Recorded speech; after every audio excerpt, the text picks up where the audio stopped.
ਵਾਹਿਗੁਰੂ ਜੀ ਕਾ ਖਾਲਸਾ ਵਾਹਿਗੁਰੂ ਜੀ ਕੀ ਫਤਿਹ।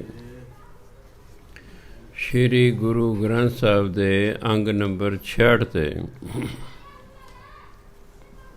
ਉੱਤੋਂ ਚੌਥੀ ਪੰਕਤੀ ਹੈ। ਪੰਖੀ ਬਿਰਖ ਸੁਹਾਵੜੇ ਊਡੇ ਚੌਂ ਦਿਸ ਜਾਹੇ ਜੇਤਾ ਊਡੇ ਦੁੱਖ ਘਣੇ ਨਿਤ ਦਾਜੈ ਤੈ ਬਿਲ ਲਾਹੇ ਬਿਨ ਗੁਰ ਮਹਿਲ ਨ ਜਾਪਈ ਨਾ ਅੰਮ੍ਰਿਤ ਫਲ ਪਾਹੇ। ਪੰਖੀ ਬਿਰਖ ਸੁਹਾਵੜੇ ਊਡੇ ਚੌਂ ਦਿਸ ਜਾਹੇ। ਦਰਖਤ ਤੇ ਸੋਹਣੇ ਨੇ, ਉਹਨਾਂ ਦੇ ਪੰਛੀ ਬੈਠੇ ਨੇ। ਭਾਵ ਦੇਖਣ ਨੂੰ ਸਾਡੇ ਸਰੀਰ ਸੋਹਣੇ ਨੇ, ਇਹਦੇ ਜਿਹੜਾ ਜੀਵ ਆਤਮਾ ਹੈ, ਭਾਵ ਜਿਹੜਾ ਮਨ ਹੈ, ਉਹ ਪੰਛੀ ਹੈ।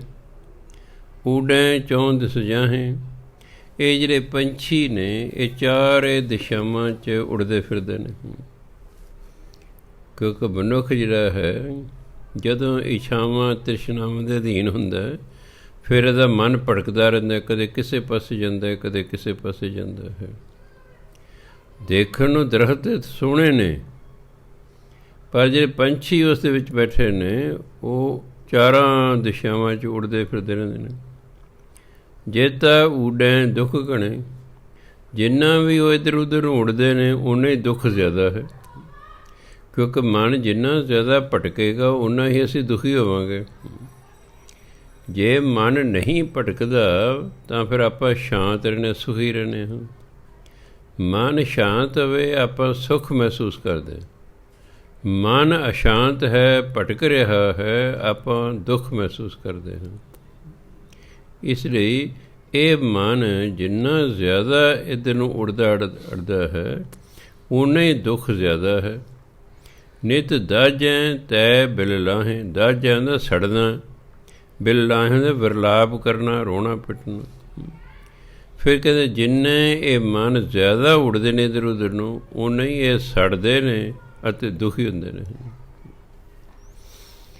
ਬੰਦਾ ਕਲਪਦਾ ਰਹਿੰਦਾ ਹੈ। ਬਿਨ ਗੁਰ ਮਹਿਲ ਨਾ ਜਾਪਈ ਨਾ ਅੰਮ੍ਰਿਤ ਫਲ ਪਾਹੇ। ਗੁਰੂ ਤੋਂ ਬਿਨਾਂ ਉਹਨਾਂ ਨੂੰ ਪਰਮਾਤਮਾ ਦਾ ਜਿਹੜਾ ਮਹਿਲ ਹੈ ਉਹਦਾ ਪਤਾ ਹੀ ਨਹੀਂ ਲੱਗਦਾ। ਜਾਣਾ ਤੇ ਪਰਮਾਤਮਾ ਦੇ ਘਰ ਹੈ, ਉਹ ਗੁਰੂ ਤੋਂ ਬਿਨਾਂ ਪਤਾ ਨਹੀਂ ਲੱਗਦਾ ਹੈ। ਨਾ ਅੰਮ੍ਰਿਤ ਫਲ ਪਾਹੇ, ਅਤੇ ਨਾ ਉਹਨਾਂ ਨੂੰ ਅੰਮ੍ਰਿਤਮਈ ਫਲ ਦੀ ਪ੍ਰਾਪਤੀ ਹੁੰਦੀ ਹੈ। ਅੰਮ੍ਰਿਤ ਨਾਮ ਨੂੰ ਕਿਹਾ, ਨਾ ਉਹਨਾਂ ਨੂੰ ਨਾਮ ਰੂਪੀ ਫਲ ਮਿਲਦਾ ਹੈ। ਕਿਉਂਕਿ ਗੁਰੂ ਵਾਲੇ ਹੈ ਨਹੀਂ, ਇਸ ਲਈ ਉਹ ਨਾਮ ਹੀ ਨਹੀਂ ਜਪ ਸਕਦੇ। ਨਾਮ ਨਾ ਜਪਣ ਕਰਕੇ ਉਹਨਾਂ ਨੂੰ ਪਰਮਾਤਮਾ ਦਾ ਮਹਿਲ ਨਹੀਂ ਪ੍ਰਾਪਤ ਹੁੰਦਾ ਹੈ। ਇਹ ਤਾਂ ਮਨਮੁਖ ਦੀ ਹਾਲਤ ਦੱਸੀ ਹੈ। ਦੂਜੇ ਪਾਸੇ ਗੁਰਮੁਖ ਬ੍ਰਹਮ ਹਰਿਆਵਲਾ, ਸਾਚੈ ਸਹਿਜ ਸੁਭਾਏ ਸ਼ਾਖਾਂ ਤੀਨ ਨਿਵਾਰੀਆਂ ਏਕ ਸ਼ਬਦ ਲਿਵ ਲਾਏ। ਅੰਮ੍ਰਿਤ ਫਲ ਹਰ ਏਕ ਹੈ ਆਪੇ ਦੇ ਖਵਾਏ। ਜਿਹੜਾ ਗੁਰਮੁਖ ਹੁੰਦਾ ਹੈ, ਸਾਚੈ ਸਹਿਜ ਸੁਭਾਏ, ਉਹ ਸਹਿਜ ਸੁਭਾਅ ਹੀ ਪਰਮਾਤਮਾ ਨੂੰ ਪਿਆਰ ਕਰਦਾ ਹੈ। ਇਸ ਲਈ ਉਹ ਹਰਿਆ ਭਰਿਆ ਦਰਖਤ ਹੈ, ਉਹ ਹਰਿਆ ਭਰਿਆ ਹੈ ਕਿਉਂਕਿ ਗੁਰਮੁਖ ਹੈ। ਦੂਜੇ ਉੱਤੋਂ ਦੇਖਣ ਨੂੰ ਸੋਹਣੇ ਨੇ ਦਰਖਤ, ਮਨ ਉਹਨਾਂ ਦੇ ਕਲਪਦੇ ਰਹਿੰਦੇ, ਅੰਦਰੋਂ ਦੁਖੀ ਨੇ।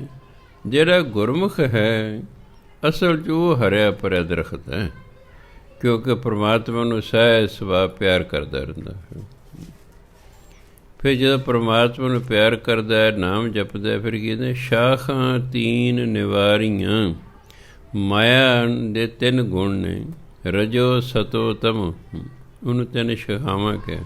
ਸ਼ਾਖਾ ਟਹਿਣੀ ਨੂੰ ਕਹਿੰਦੇ ਨੇ, ਆਪਾਂ ਦਰਖਤ ਦੀ ਟਹਿਣੀਆਂ ਕਹਿੰਦੇ ਹਾਂ, ਕੋਈ ਟਾਹਣੀਆਂ ਕਹਿੰਦਾ ਹੈ, ਹਿੰਦੀ ਵਾਲੇ ਸ਼ਾਖਾ ਕਹਿੰਦੇ ਨੇ।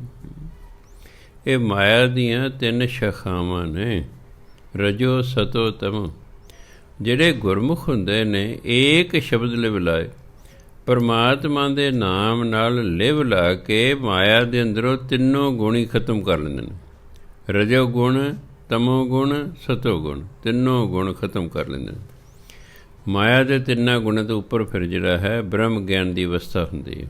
ਜਦੋਂ ਕੋਈ ਮਾਇਆ ਦੇ ਤਿੰਨਾਂ ਗੁਣਾਂ ਤੋਂ ਟੱਪ ਜਾਏ, ਜਿਹੜਾ ਬਹੁਤ ਹੀ ਨਖਿੱਧ ਬੰਦਾ ਹੁੰਦਾ ਉਹ ਤਮੋ ਗੁਣੀ ਹੁੰਦਾ, ਜਿਹੜਾ ਕੋਈ ਉਦੋਂ ਠੀਕ ਹੁੰਦਾ ਉਹ ਰਜੋ ਗੁਣੀ ਹੁੰਦਾ, ਜਿਹੜਾ ਬਹੁਤ ਚੰਗਾ ਹੁੰਦਾ ਉਹ ਸਤੋ ਗੁਣੀ ਹੁੰਦਾ।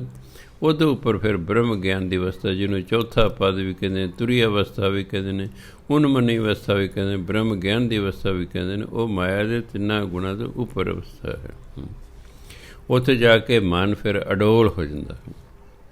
ਜਿੰਨਾ ਚਿਰ ਰਜੋ ਤਮੋ ਸਤੋ ਗੁਣਾਂ 'ਚ ਰਹੇਗਾ ਤਾਂ ਮਨ ਡੋਲਦਾ ਹੀ ਰਹੇਗਾ, ਮਨ ਡੋਲਦਾ ਰਹਿੰਦਾ। ਸੋ ਇਸ ਲਈ ਜਿੰਨੇ ਵੀ ਆਉਂਦੇ ਨੇ ਕਹੇ ਬਾਬਾ ਜੀ ਪਾਠ ਤੇ ਕਰਦੇ ਮਨ ਨਹੀਂ ਲੱਗਦਾ। ਮੈਂ ਭਰਾ ਮਨ ਕਿਸੇ ਦਾ ਵੀ ਨਹੀਂ ਲੱਗਦਾ।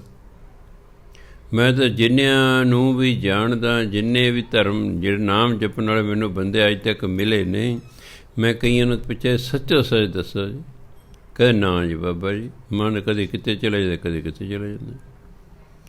ਕਿਉਂਕਿ ਜਿੱਦੇ ਮਨ ਟਿਕ ਗਿਆ ਉਹਦੇ ਤੇ ਅਸੀਂ ਬ੍ਰਹਮ ਗਿਆਨੀ ਹੋ ਜਾਣਾ। ਜਿਉਂ ਹੀ ਮਨ ਟਿਕੇਗਾ ਸਾਡੀ ਸੁਰਤ ਜਿਹੜੀ ਸੱਚਖੰਡ ਚਲੀ ਜਾਏਗੀ, ਸਾਨੂੰ ਪਰਮਾਤਮਾ ਦੇ ਦਰਸ਼ਨ ਦੀਦਾਰੇ ਹੋਣਗੇ।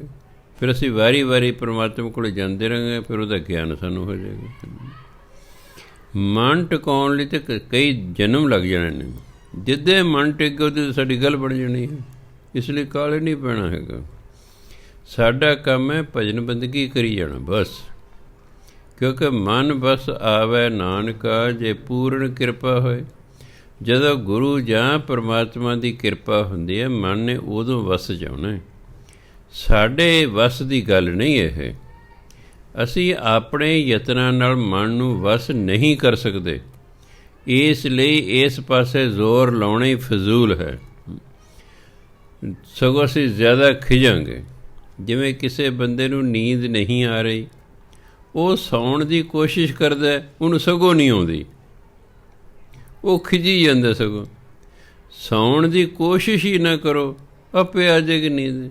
ਕਿੰਨੀ ਕੁ ਦੇਰ ਜਾਗ ਲਓਗੇ? 12 ਵਜੇ ਤੱਕ, 1 ਵਜੇ ਤੱਕ, 2 ਵਜੇ ਤੱਕ ਆ ਜਾਏਗੀ ਨੀਂਦ। ਕਈ ਮੇਰੇ ਕੋਲ ਆ ਜਾਂਦੇ ਬਾਬਾ ਜੀ ਨੀਂਦ, ਮੈਂ ਸੌਣ ਦੀ ਕੋਸ਼ਿਸ਼ ਹੀ ਨਾ ਕਰੋ।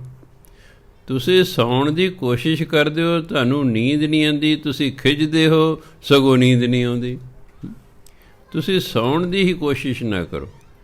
ਢੋਲ ਲਾ ਕੇ ਬੈਠੇ ਰਹੋ ਜਾਂ ਲੇਟੇ ਰਹੋ, ਆਪਣਾ ਵਾਹਿਗੁਰੂ ਵਾਹਿਗੁਰੂ ਵਾਹਿਗੁਰੂ ਕਰਦੇ ਰਹੋ। 2 ਵਜੇ ਤੱਕ, 2:30 ਵਜੇ ਤੱਕ ਆਪੇ ਨੀਂਦ ਆ ਜਾਏ ਬਸ। ਇਸੇ ਤਰ੍ਹਾਂ ਮਨ ਨੂੰ ਰੋਕਣ ਦੀ ਕੋਸ਼ਿਸ਼ ਨਹੀਂ ਕਰਨੀ। ਇਹਨੇ ਤਾਂ ਜਾਣਾ ਹੀ ਜਾਣਾ, ਇਹਦੇ ਜਾਣਾ ਹੀ ਜਾਣਾ। ਮਨ ਸਾਡੇ ਵੱਸ 'ਚ ਹੀ ਨਹੀਂ, ਅਤੇ ਜਿਹੜੀ ਚੀਜ਼ ਸਾਡੇ ਵੱਸ 'ਚ ਹੀ ਨਹੀਂ ਉਹਨੂੰ ਵੱਸ 'ਚ ਕਰਨ ਦਾ ਫਾਇਦਾ ਕਿਆ? ਜ਼ੋਰ ਲਾਈ ਜਾਣਾ। ਇਹ ਤਾਂ ਗੁਰੂ ਅਤੇ ਪਰਮਾਤਮਾ ਦੇ ਵੱਸ 'ਚ ਜਦੋਂ ਚਾਹੁਣਗੇ ਕਰ ਦੇਣਗੇ। ਸਾਡਾ ਕੰਮ ਹੈ ਭਜਨ ਬੰਦਗੀ ਕਰਨਾ, ਮਨ ਲੱਗੇ ਨਾ ਲੱਗੇ। ਆਪਣੇ ਵੱਲੋਂ ਜੋ ਪੜ੍ਹਨਾ ਧਿਆਨ ਨਾਲ ਪੜ੍ਹਨਾ। ਬਾਣੀ ਪੜ੍ਹ ਰਹੇ ਹਾਂ, ਆਪਣੇ ਵੱਲੋਂ ਧਿਆਨ ਨਾਲ ਪੜ੍ਹਨੀ ਹੈ। ਨਾਮ ਜਪ ਰਹੇ ਹਾਂ, ਆਪਣੇ ਵੱਲੋਂ ਧਿਆਨ ਨਾਲ ਜਪਣਾ। ਫਿਰ ਵੀ ਧਿਆਨ ਇੱਧਰ ਉੱਧਰ ਨੂੰ ਜਾਂਦਾ ਤਾਂ ਪਾਈ ਜਾਈ ਜਪਣਾ। ਇਹ ਤਾਂ ਸਾਡੇ ਵੱਸ 'ਚ ਹੀ ਨਹੀਂ ਹੈਗਾ। ਇਸ ਲਈ ਜਿਹੜੀ ਗੁਰਬਾਣੀ ਅਨੁਸਾਰ ਜਿਹੜੀ ਚੀਜ਼ ਸਾਡੇ ਵੱਸ 'ਚ ਹੀ ਨਹੀਂ ਹੈ, ਉਸ ਨੂੰ ਵੱਸ ਕਰਨ 'ਤੇ ਜ਼ੋਰ ਲਾਉਣਾ ਹੀ ਫਜ਼ੂਲ ਹੈ। ਸਾਡੇ ਵੱਸ 'ਚ ਭਜਨ ਬੰਦਗੀ ਕਰਨਾ। ਇਹ ਗੁਰਬਾਣੀ ਕਿ ਤੁਹਾਡੇ ਵੱਸ ਭਜਨ ਉੱਤੇ ਭਜਨ ਬੰਦਗੀ ਕਰਦੇ ਰਹੋ। ਤੁਸੀਂ ਆਪਣੀ ਡਿਊਟੀ ਕਰੋ, ਗੁਰੂ ਮਹਾਰਾਜ ਆਪੇ ਕਿਰਪਾ ਕਰ ਦੇਣ। ਬਸ ਤਾਂ ਲੱਗੇ ਰਹੇ, ਖਿਜਣਾ ਨਹੀਂ ਹੈਗਾ। ਜਿਹੜੇ ਖਿਜਦੇ ਨੇ ਉਹਨਾਂ ਦਾ ਤਾਂ ਸਗੋਂ ਨਹੀਂ ਮਨ ਲੱਗਦਾ। ਇੰਨਾ ਜ਼ਰੂਰ ਹੈ ਬਾਣੀ ਪੜ੍ਹਨੀ ਹੈ, ਧਿਆਨ ਨਾਲ ਪੜ੍ਹਨ ਦੀ ਕੋਸ਼ਿਸ਼ ਕਰਨੀ। ਸਿਮਰਨ ਕਰਨਾ ਹੈ, ਉਹਨੂੰ ਧਿਆਨ ਨਾਲ ਕਰਨਾ, ਆਪਣੇ ਵੱਲੋਂ ਧਿਆਨ ਲਾਉਣਾ। ਇਹ ਲੱਗੇ ਨਾ ਲੱਗੇ ਉਹ ਗੱਲ ਵੱਖਰੀ ਹੈ ਫਿਰ। ਸੋ ਇਸ ਲਈ ਜਿਹੜੇ ਗੁਰਮੁਖ ਦੀ ਅਵਸਥਾ 'ਤੇ ਪਹੁੰਚ ਜਾਂਦੇ ਨੇ, ਏਕ ਸ਼ਬਦ ਲਿਵ ਲਾਏ, ਉਹ ਇੱਕ ਸ਼ਬਦ ਦੇ ਨਾਲ ਲਿਵ ਲਾ ਲੈਂਦੇ ਨੇ। ਵਾਹਿਗੁਰੂ ਵਾਹਿਗੁਰੂ ਜਦੋਂ ਕਰਦੇ ਨੇ, ਧਿਆਨ ਨਾਲ ਕਰਦੇ ਨੇ, ਫਿਰ ਕੀ ਹੁੰਦਾ? ਸ਼ਾਖਾਂ ਤੀਨ ਨਿਵਾਰੀ। ਉਹਨਾਂ ਦੇ ਅੰਦਰ ਜੋ ਰਜੋ ਗੁਣ, ਤਮੋ ਗੁਣ, ਸਤੋ ਗੁਣ ਹੁੰਦੇ ਨੇ ਮਾਇਆ ਦੇ, ਇਹ ਤਿੰਨੋਂ ਗੁਣ ਅੰਦਰੋਂ ਖਤਮ ਹੋ ਜਾਂਦੇ ਨੇ ਅਤੇ ਬ੍ਰਹਮ ਗਿਆਨ ਦੀ ਪ੍ਰਾਪਤੀ ਹੋ ਜਾਂਦੀ ਹੈ। ਅੰਮ੍ਰਿਤ ਫਲ ਹਰ ਏਕ ਹੈ, ਆਪੇ ਦੇਖ ਖਵਾਏ। ਕਿ ਪਰਮਾਤਮਾ ਦਾ ਨਾਮ ਜਿਹੜਾ ਹੈ, ਪਰਮਾਤਮਾ ਆਪ ਹੀ ਇਹਦੀ ਦਾਤ ਦਿੰਦਾ ਹੈ। ਇਹ ਨਾਮ ਰੂਪੀ ਫਲ ਆਪ ਹੀ ਜੀਵ ਨੂੰ ਖਵਾਉਂਦਾ ਹੈ। ਅੰਮ੍ਰਿਤ ਫਲ ਇੱਕੋ ਹੀ ਹੈ, ਉਹ ਪਰਮਾਤਮਾ ਦਾ ਨਾਮ। ਪਰਮਾਤਮਾ ਦਾ ਨਾਮ ਹੀ ਅੰਮ੍ਰਿਤ ਫਲ ਹੈ। ਪੁਰਾਣੇ ਆਇਆ ਕਰਦਾ ਸੀ ਗ੍ਰੰਥਾਂ ਜੀ, ਉਹ ਜੀ ਕਿਸੇ ਨੇ ਅੰਮ੍ਰਿਤ ਫਲ ਖਾ ਲਿਆ ਜੀ, ਉਹ ਫਿਰ ਮੁੜ ਕੇ ਮਰੇ ਹੀ ਨਹੀਂ ਜੀ। ਉਹ ਇਹੋ ਜਿਹੇ ਫਲ ਖਾਣ ਦਾ ਕਿਆ ਫਾਇਦਾ ਬਈ? ਮੰਨ ਲਓ ਮੈਂ ਵਰ ਲੈ ਲੈਣਾ ਹਾਂ ਜੀ, ਵੀ ਮੇਰੀ 100 ਸਾਲ ਉਮਰ ਹੋਵੇ, 90 ਸਾਲ ਦੀ ਉਮਰ ਜਾ ਕੇ ਮੈਂ ਮੰਜੇ 'ਤੇ ਪੈ ਗਿਆ, ਆਪਣੀ ਕੋਈ ਕਿਰਿਆ ਨਹੀਂ ਕਰ ਸਕਦਾ, ਬਾਕੀ 10 ਸਾਲ ਤਾਂ ਨਰਕੀ ਭੋਗਣਾ, ਉਹਦਾ ਕਿਆ ਫਾਇਦਾ ਬਈ? ਸਿੱਖ ਧਰਮ ਕਹਿੰਦਾ ਲੰਮੀ ਉਮਰ ਕਰਨਾ ਇਹ ਅਮਰ ਹੋਣਾ ਨਹੀਂ ਹੈ। ਅਮਰ ਹੋਣਾ ਅਮਰ, ਕਿ ਤੁਸੀਂ ਇੱਕ ਵਾਰੀ ਸਰੀਰ ਤਿਆਗਣ ਤੋਂ ਬਾਅਦ ਦੁਬਾਰਾ ਜਨਮ ਹੀ ਨਾ ਲਓ, ਬਸ ਫਿਰ ਦੁਬਾਰਾ ਮੌਤ ਨਹੀਂ ਹੋਏਗੀ। ਜੇ ਸਾਡਾ ਜਨਮ ਹੋਏਗਾ ਫਿਰ ਦੁਬਾਰਾ ਮੌਤ ਵੀ ਹੋਵੇਗੀ। ਬਸ ਐਤਕੀ ਸਰੀਰ ਤਿਆਗੇ ਬੰਦਾ ਮੁੜ ਕੇ ਜਨਮ ਨਾ ਲਵੇ, ਉਹ ਹੈ ਅਸਲ ਅੰਮ੍ਰਿਤ, ਉਹ ਹੈ ਅਮਰ ਹੋ ਗਿਆ ਵੀ ਹਾਂ, ਨਾਮ ਜਪ ਜਪ ਕੇ। ਇਸ ਲਈ ਕੋਈ ਐਸੇ ਕਿਸੇ ਤੋਂ ਵਰ ਲੈਣ ਦੀ ਲੋੜ ਨਹੀਂ। ਉਹ ਤਾਂ ਉਂਝ ਵਾਲਾ ਕਹਿੰਦਾ ਹਾਂ ਭਾਈ ਤੇਰੀ ਲੰਮੀ ਉਮਰ ਹੋਵੇ, ਆਪਾਂ ਸਾਰਿਆਂ ਨੂੰ ਅਸੀਸ ਦਿੰਦੇ ਤੇਰੀ ਲੰਮੀ ਉਮਰ ਹੈ, ਸਾਡੇ ਕਹਿਣ ਥੋੜ੍ਹੀ ਲੰਮੀ ਉਮਰ ਹੈ ਜਣੀ। ਆਮ ਬੰਦੇ ਦੇ ਕਹਿਣ ਨਾਲ ਨਾ ਕੋਈ ਮਰੇ ਅਤੇ ਨਾ ਕੋਈ ਲੰਮੀ ਉਮਰ ਹੋਵੇ। ਮਾਵਾਂ ਕਈ ਵਾਰੀ ਗੁੱਸੇ 'ਚ ਆ ਕੇ ਕਹਿੰਦੀ ਵੇ ਮਰ ਜੇ ਵੇ ਤੂੰ ਹੈ, ਫਿਰ ਉਹਦਾ ਮੁੰਡਾ ਮਰ ਜੂਗਾ। ਬਾਪੂ ਜੀ ਡੰਗਰ ਹਿੱਕ ਰਹੇ ਨੇ, ਉਹ ਤੁਹਾਡੇ ਸਾਈਂ ਮਰਨ ਤੁਹਾਡੇ। ਮੈਂ ਬਾਪੂ ਸਾਈਂ ਤੇ ਤੂੰ ਇਹਨਾਂ ਦਾ, ਤੂੰ ਆਪਣੇ ਆਪ ਨੂੰ ਗਾਲਾਂ ਕੱਢੀ ਜਾਂਦਾ। ਇਸ ਤਰ੍ਹਾਂ ਕਹਿਣ ਨਾਲ ਸਾਈਆਂ ਨੇ ਨਹੀਂ ਮਰਨਾ, ਉਹ ਤਾਂ ਉਹਨਾਂ ਹੱਕਲ ਨੇ ਇੱਕ ਢੰਗ ਹੈ ਬਸ। ਹਾਂ ਵੀ ਉਹ ਜੀ ਗੰਦੀ ਗਾਲ ਨਾ ਕੱਢੀ ਚਲਾਏ ਕਹਤਾ ਕੁਛ ਤਾਂ ਕਹਿੰਦੇ ਪਸ਼ੂ ਨੂੰ ਹੱਕਲ ਲੈ। ਸੋ ਜੇ ਮਾਂ ਕਹਿੰਦੇ ਵੇ ਮਰ ਜੇ ਤੂੰ ਨਾ ਜੰਮਦਾ ਹੈ, ਉਹਦੇ ਕਹਿਣ ਨਾਲ ਉਹਨੇ ਮਰ ਨਹੀਂ ਜਾਣਾ ਹੈਗਾ। ਅਤੇ ਜੇ ਕਿ ਪੁੱਤ ਤੇਰੀ ਲੰਮੀ ਉਮਰ ਤਾਂ ਉਹਦੀ ਲੰਮੀ ਉਮਰ ਹੋ ਨਹੀਂ ਜਾਣੀ ਹੈਗੀ ਨਾ, ਸਾਡੇ ਕਹਿਣ ਨਾਲ ਕੁਛ ਨਹੀਂ ਹੁੰਦਾ। ਹਾਂ ਬ੍ਰਹਮ ਗਿਆਨੀ ਕੋਈ ਹੋਵੇ ਅਤੇ ਉਹ ਕਰੋੜਾਂ 'ਚ ਇੱਕ ਅੱਧਾ ਹੁੰਦਾ, ਉਹ ਕੋਈ ਹਰਕ ਨਹੀਂ ਹੁੰਦਾ। ਕੋਟੜ ਮੈਂ ਕਹੂ ਬ੍ਰਹਮ ਗਿਆਨੀ ਕਿਸੇ ਦੀ ਉਮਰ ਨੂੰ ਵਧਾ ਵੀ ਸਕਦਾ, ਘਟਾ ਵੀ ਸਕਦਾ।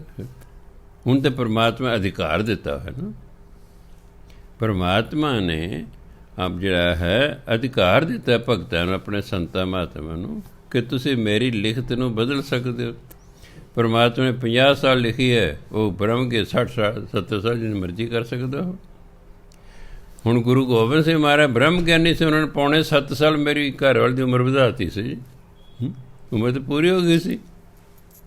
ਹੁਣ ਪੂਰੇ ਹਸਪਤਾਲ ਜਦੋਂ ਦਾਖਲ ਸਨ, ਉਦੋਂ ਜਦੋਂ ਉਹਨਾਂ ਚੂਕਣਾ ਟੁੱਟਿਆ ਹੈ, ਉਮਰ ਤਾਂ ਉਹਨਾਂ ਦੀ ਪੂਰੀ ਹੋ ਰਹੀ ਸੀ। ਲੈਣ ਵਾਲੇ ਵੀ ਆ ਗਏ ਸਨ, ਮੈਂ ਵੇਖ ਰਿਹਾ ਵੀ ਆ ਗਏ ਨੇ ਲੈਣ ਹੈ ਜੀ। ਪਰ ਦਸਮ ਪਾਤਸ਼ਾਹ ਫਿਰ ਜਾਂਦੇ ਕਹਿ ਕੇ ਭਾਈ ਅਸੀਂ 6 ਸਾਲ ਉਮਰ ਵਧਾਤੀ ਹੈ। 9 ਮਹੀਨੇ ਸੰਤ ਸੀਤਲ ਸਿੰਘ ਉਹਨਾਂ ਨੇ ਵਧਾਤੀ, 7.25 ਸਾਲ ਅਸਲ ਉਮਰ ਤੋਂ 7.25 ਸਾਲ ਬਾਅਦ ਹੋ ਜਿਉਂਦੇ ਰਹੇ। ਪਰ ਇਹੋ ਜਿਹੀ ਵਧਾਈ ਉਮਰ ਦਾ ਕਿਆ ਫਾਇਦਾ, ਮਗਰ 2-3 ਸਾਲ ਮੰਜੇ 'ਤੇ ਪਏ ਰਹੇ। ਇਸ ਲੰਮੀਆਂ ਉਮਰਾਂ ਦੀ ਕਦੇ ਨਹੀਂ ਕਰਨਾ ਚਾਹੀਦਾ, ਨਾ ਕਿਸੇ ਨੂੰ ਅਸੀਸ ਦੇਣੀ ਚਾਹੀਦੀ ਤੇਰੀ ਲੰਮੀ ਉਮਰ ਹੋਵੇ। ਸਾਡੀ ਅਸੀਸ ਨਾ ਕਿਸੇ ਦੀ ਲੰਮੀ ਨਹੀਂ ਉਮਰ ਹੋਣੀ, ਨਾ ਸਾਡੀ ਦੁਰਸੀਸ ਨਾ ਕਦੀ ਘਟਣੀ ਹੈ। ਐਵੇਂ ਮਤਲਬ ਮੰਗਤੇ ਕਹੇ ਤੁਹਾਡੇ ਪੁੱਤਰ ਹੋਵੇ, ਤੁਹਾਡੇ ਪੋਤੇ ਹੋਣ, ਫਲਾਣਾ ਹੋਵੇ, ਮੇਰਾ ਵਿਆਹ ਹੀ ਨਹੀਂ ਹੈ ਅਤੇ ਕਈ ਜੀ ਤੁਹਾਡੇ ਪੁੱਤਰ ਹੋਣ ਜੀ, ਤੁਹਾਡੇ ਪੋਤੇ ਹੋਣ ਜੀ, ਫਲਾਣਾ ਹੋਵੇ। ਹੁਣ ਕਹੀ ਜਾਣਾ ਹੁੰਦਾ, ਹੁਣ ਤਾਂ ਪੈਸੇ ਲੈਣੇ। ਇਸ ਕਰਕੇ ਮੰਗਤੇ ਦੀ ਨਾ ਅਸੀਸ ਲੱਗਦੀ ਹੈ, ਨਾ ਦੁਰਸੀਸ ਲੱਗਦੀ। ਅਸੀਸ ਦੁਰ ਅਸੀਸ ਹਮੇਸ਼ਾ ਭਜਨ ਬੰਦਗੀ ਵਾਲੇ ਦੀ ਲੱਗਦੀ ਹੁੰਦੀ ਹੈ। ਇਸ ਲਈ ਆਮ ਬੰਦੇ ਦਾ ਕੀ ਹੁੰਦਾ, ਜੋ ਮਰਜ਼ੀ ਉਹਦਾ ਕੁਛ ਨਹੀਂ ਹੁੰਦਾ। ਆਮ ਬੰਦੇ ਕੋਈ ਦੁਰਸੀਸ ਨਹੀਂ ਲੱਗਦੀ। ਨਹੀਂ ਤਾਂ ਜੇ ਆਮ ਬੰਦੇ ਦੁਰਸੀਸ ਲੱਗਦੀ ਹੁੰਦੀ, ਮੇਰਾ ਖਿਆਲ ਹੁਣ ਸਾਡਾ ਪ੍ਰਧਾਨ ਮੰਤਰੀ ਕਦੋਂ ਮਰ ਗਿਆ ਹੁੰਦਾ ਨਾ।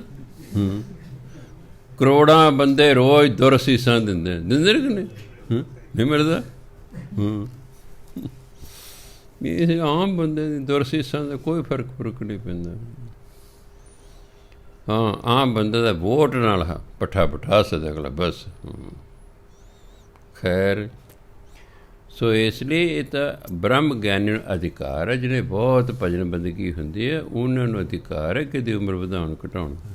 ਉਹ ਵੀ ਛੇਤੀ ਛੇਤੀ ਕਰਦੇ ਨੇ। ਉਹ ਪਰਮਾਤਮਾ ਦੀ ਨਾ ਜਿਹੜਾ ਗੱਲ 'ਚ ਦਖਲ ਅੰਦਾਜ਼ੀ ਨਹੀਂ ਕਰਦੇ। ਉਹ ਕਹਿੰਦੇ ਠੀਕ ਹੈ, ਉਹਦੀ ਰਜ਼ਾ 'ਚ ਰਹੋ, ਭਜਨਾ ਦਿੱਤੀ ਰਹੇਗੀ। ਜੇ ਆਪ ਬ੍ਰਹਮ ਗਿਆਨੀ ਹੈ ਤਾਂ ਉਹਦੀ ਮਰਜ਼ੀ ਹੈ, ਆਪਣੀ ਉਮਰ ਲੰਮੀ ਕਰ ਲੈ, ਆਪਣੀ ਉਮਰ ਛੋਟੀ ਵੀ ਕਰ ਲੈ, ਜੋ ਮਰਜ਼ੀ ਸਰੀਰ ਤਿਆਗ ਦੇ। ਹੁਣ 6ਵੇਂ ਪਾਤਸ਼ਾਹ ਦੇ ਪੁੱਤਰ ਬਾਬਾ ਟਲ ਰਾਏ ਜੀ ਕੋਲ 9 ਸਾਲ ਦੇ ਸਨ, ਆਪਣੀ ਮਰਜ਼ੀ ਨਾਲ ਸਰੀਰ ਤਿਆਗੇ। ਜਦ 6ਵੇਂ ਪਾਤਸ਼ਾਹ ਨੇ ਕਿਹਾ ਵੀ ਜਾਂ ਤਾਂ ਜਿਹੜਾ ਤੂੰ ਆਪਣਾ ਦੋਸਤ ਉਹਨੂੰ ਜਿਉਂਦਿਆਂ ਕੀਤਾ, ਪਰਮਾਤਮਾ ਨੂੰ ਮਾਰਿਆ ਸੀ, ਤੂੰ ਕਿਉਂ ਜਿਉਂਦਿਆਂ ਕੀਤਾ? ਤੂੰ ਉਹਦੀ ਰਜ਼ਾ ਦੇ ਵਿੱਚ ਵਿਘਨ ਪਾਇਆ। ਪਰ ਜਾਂ ਤਾਂ ਉਹਨੂੰ ਦੁਬਾਰਾ ਮਾਰ ਜਾਂ ਉਹਦੀ ਥਾਂ 'ਤੇ ਆਪ ਮਾਰ। ਉਹ ਕਹਿੰਦਾ ਨਹੀਂ, ਮੈਂ ਆਪਣੇ ਦੋਸਤ ਨੂੰ ਹੁਣ ਜਿਉਂਦਿਆਂ ਕਰਦਾ, ਉਹਨੂੰ ਤਾਂ ਨਹੀਂ ਮੈਂ ਮਾਰਦਾ, ਆ ਮਰਨ ਨੂੰ ਤਿਆਰ ਹਾਂ। ਜਪਜੀ ਸਾਹਿਬ ਦਾ ਪਾਠ ਕੀਤਾ, ਚਾਦਰ ਲੈ ਕੇ ਪੈ ਗਏ, ਸਰੀਰ ਤਿਆਗਤਾ। ਉਹ ਜਨਮ 'ਤੇ ਬ੍ਰਹਮ ਗਿਆਨੀ ਸਨ, ਉਹ ਜਨਮ 'ਤੇ ਬ੍ਰਹਮ ਗਿਆਨੀ ਸਨ। ਉਹ ਜਦੋਂ ਬ੍ਰਹਮ ਗਿਆਨੀ ਜਦੋਂ ਮਰਜ਼ੀ ਸਰੀਰ ਤਿਆਗਦੇ, ਜੇ ਉਮਰ ਲੰਮੀ ਕਰਨਾ ਚਾਹੇ ਲੰਮੀ ਕਰ ਸਕਦੇ, ਕਿਸੇ ਦੀ ਵੀ, ਆਪਣੀ ਵੀ, ਕਿਸੇ ਦੀ ਵੀ। ਸੋ ਗੁਰੂ ਮਹਾਰਾਜ ਕਹਿੰਦੇ ਇਹ ਨਾਮ ਰੂਪੀ ਅੰਮ੍ਰਿਤ ਫਲ ਇੱਕ ਹੀ ਹੈ। ਇਹ ਪਰਮਾਤਮਾ ਆਪ ਆਪੇ ਦੇ ਖਵਾਏ, ਆਪ ਹੀ ਕਿਸੇ ਜੀਵ ਨੂੰ ਨਾਮ ਫਲ ਦਿੰਦਾ, ਆਪ ਹੀ ਉਹਨੂੰ ਖਵਾਉਂਦਾ ਹੈ। ਮਨਮੁਖ ਊਬੇ ਸੁੱਕ ਗਏ, ਨਾ ਫਲ ਤਿੰਨਾ ਛਾਉ, ਤਿੰਨਾ ਪਾਸ ਨਾ ਬੈਸੀਏ, ਉਹਨਾਂ ਘਰ ਨਾ ਗਿਰਾਉ, ਕਟੀਏ ਤੈ ਨਿਤ ਜਾਲੀਏ, ਉਹਨਾਂ ਸ਼ਬਦ ਨਾ ਨਾਉ।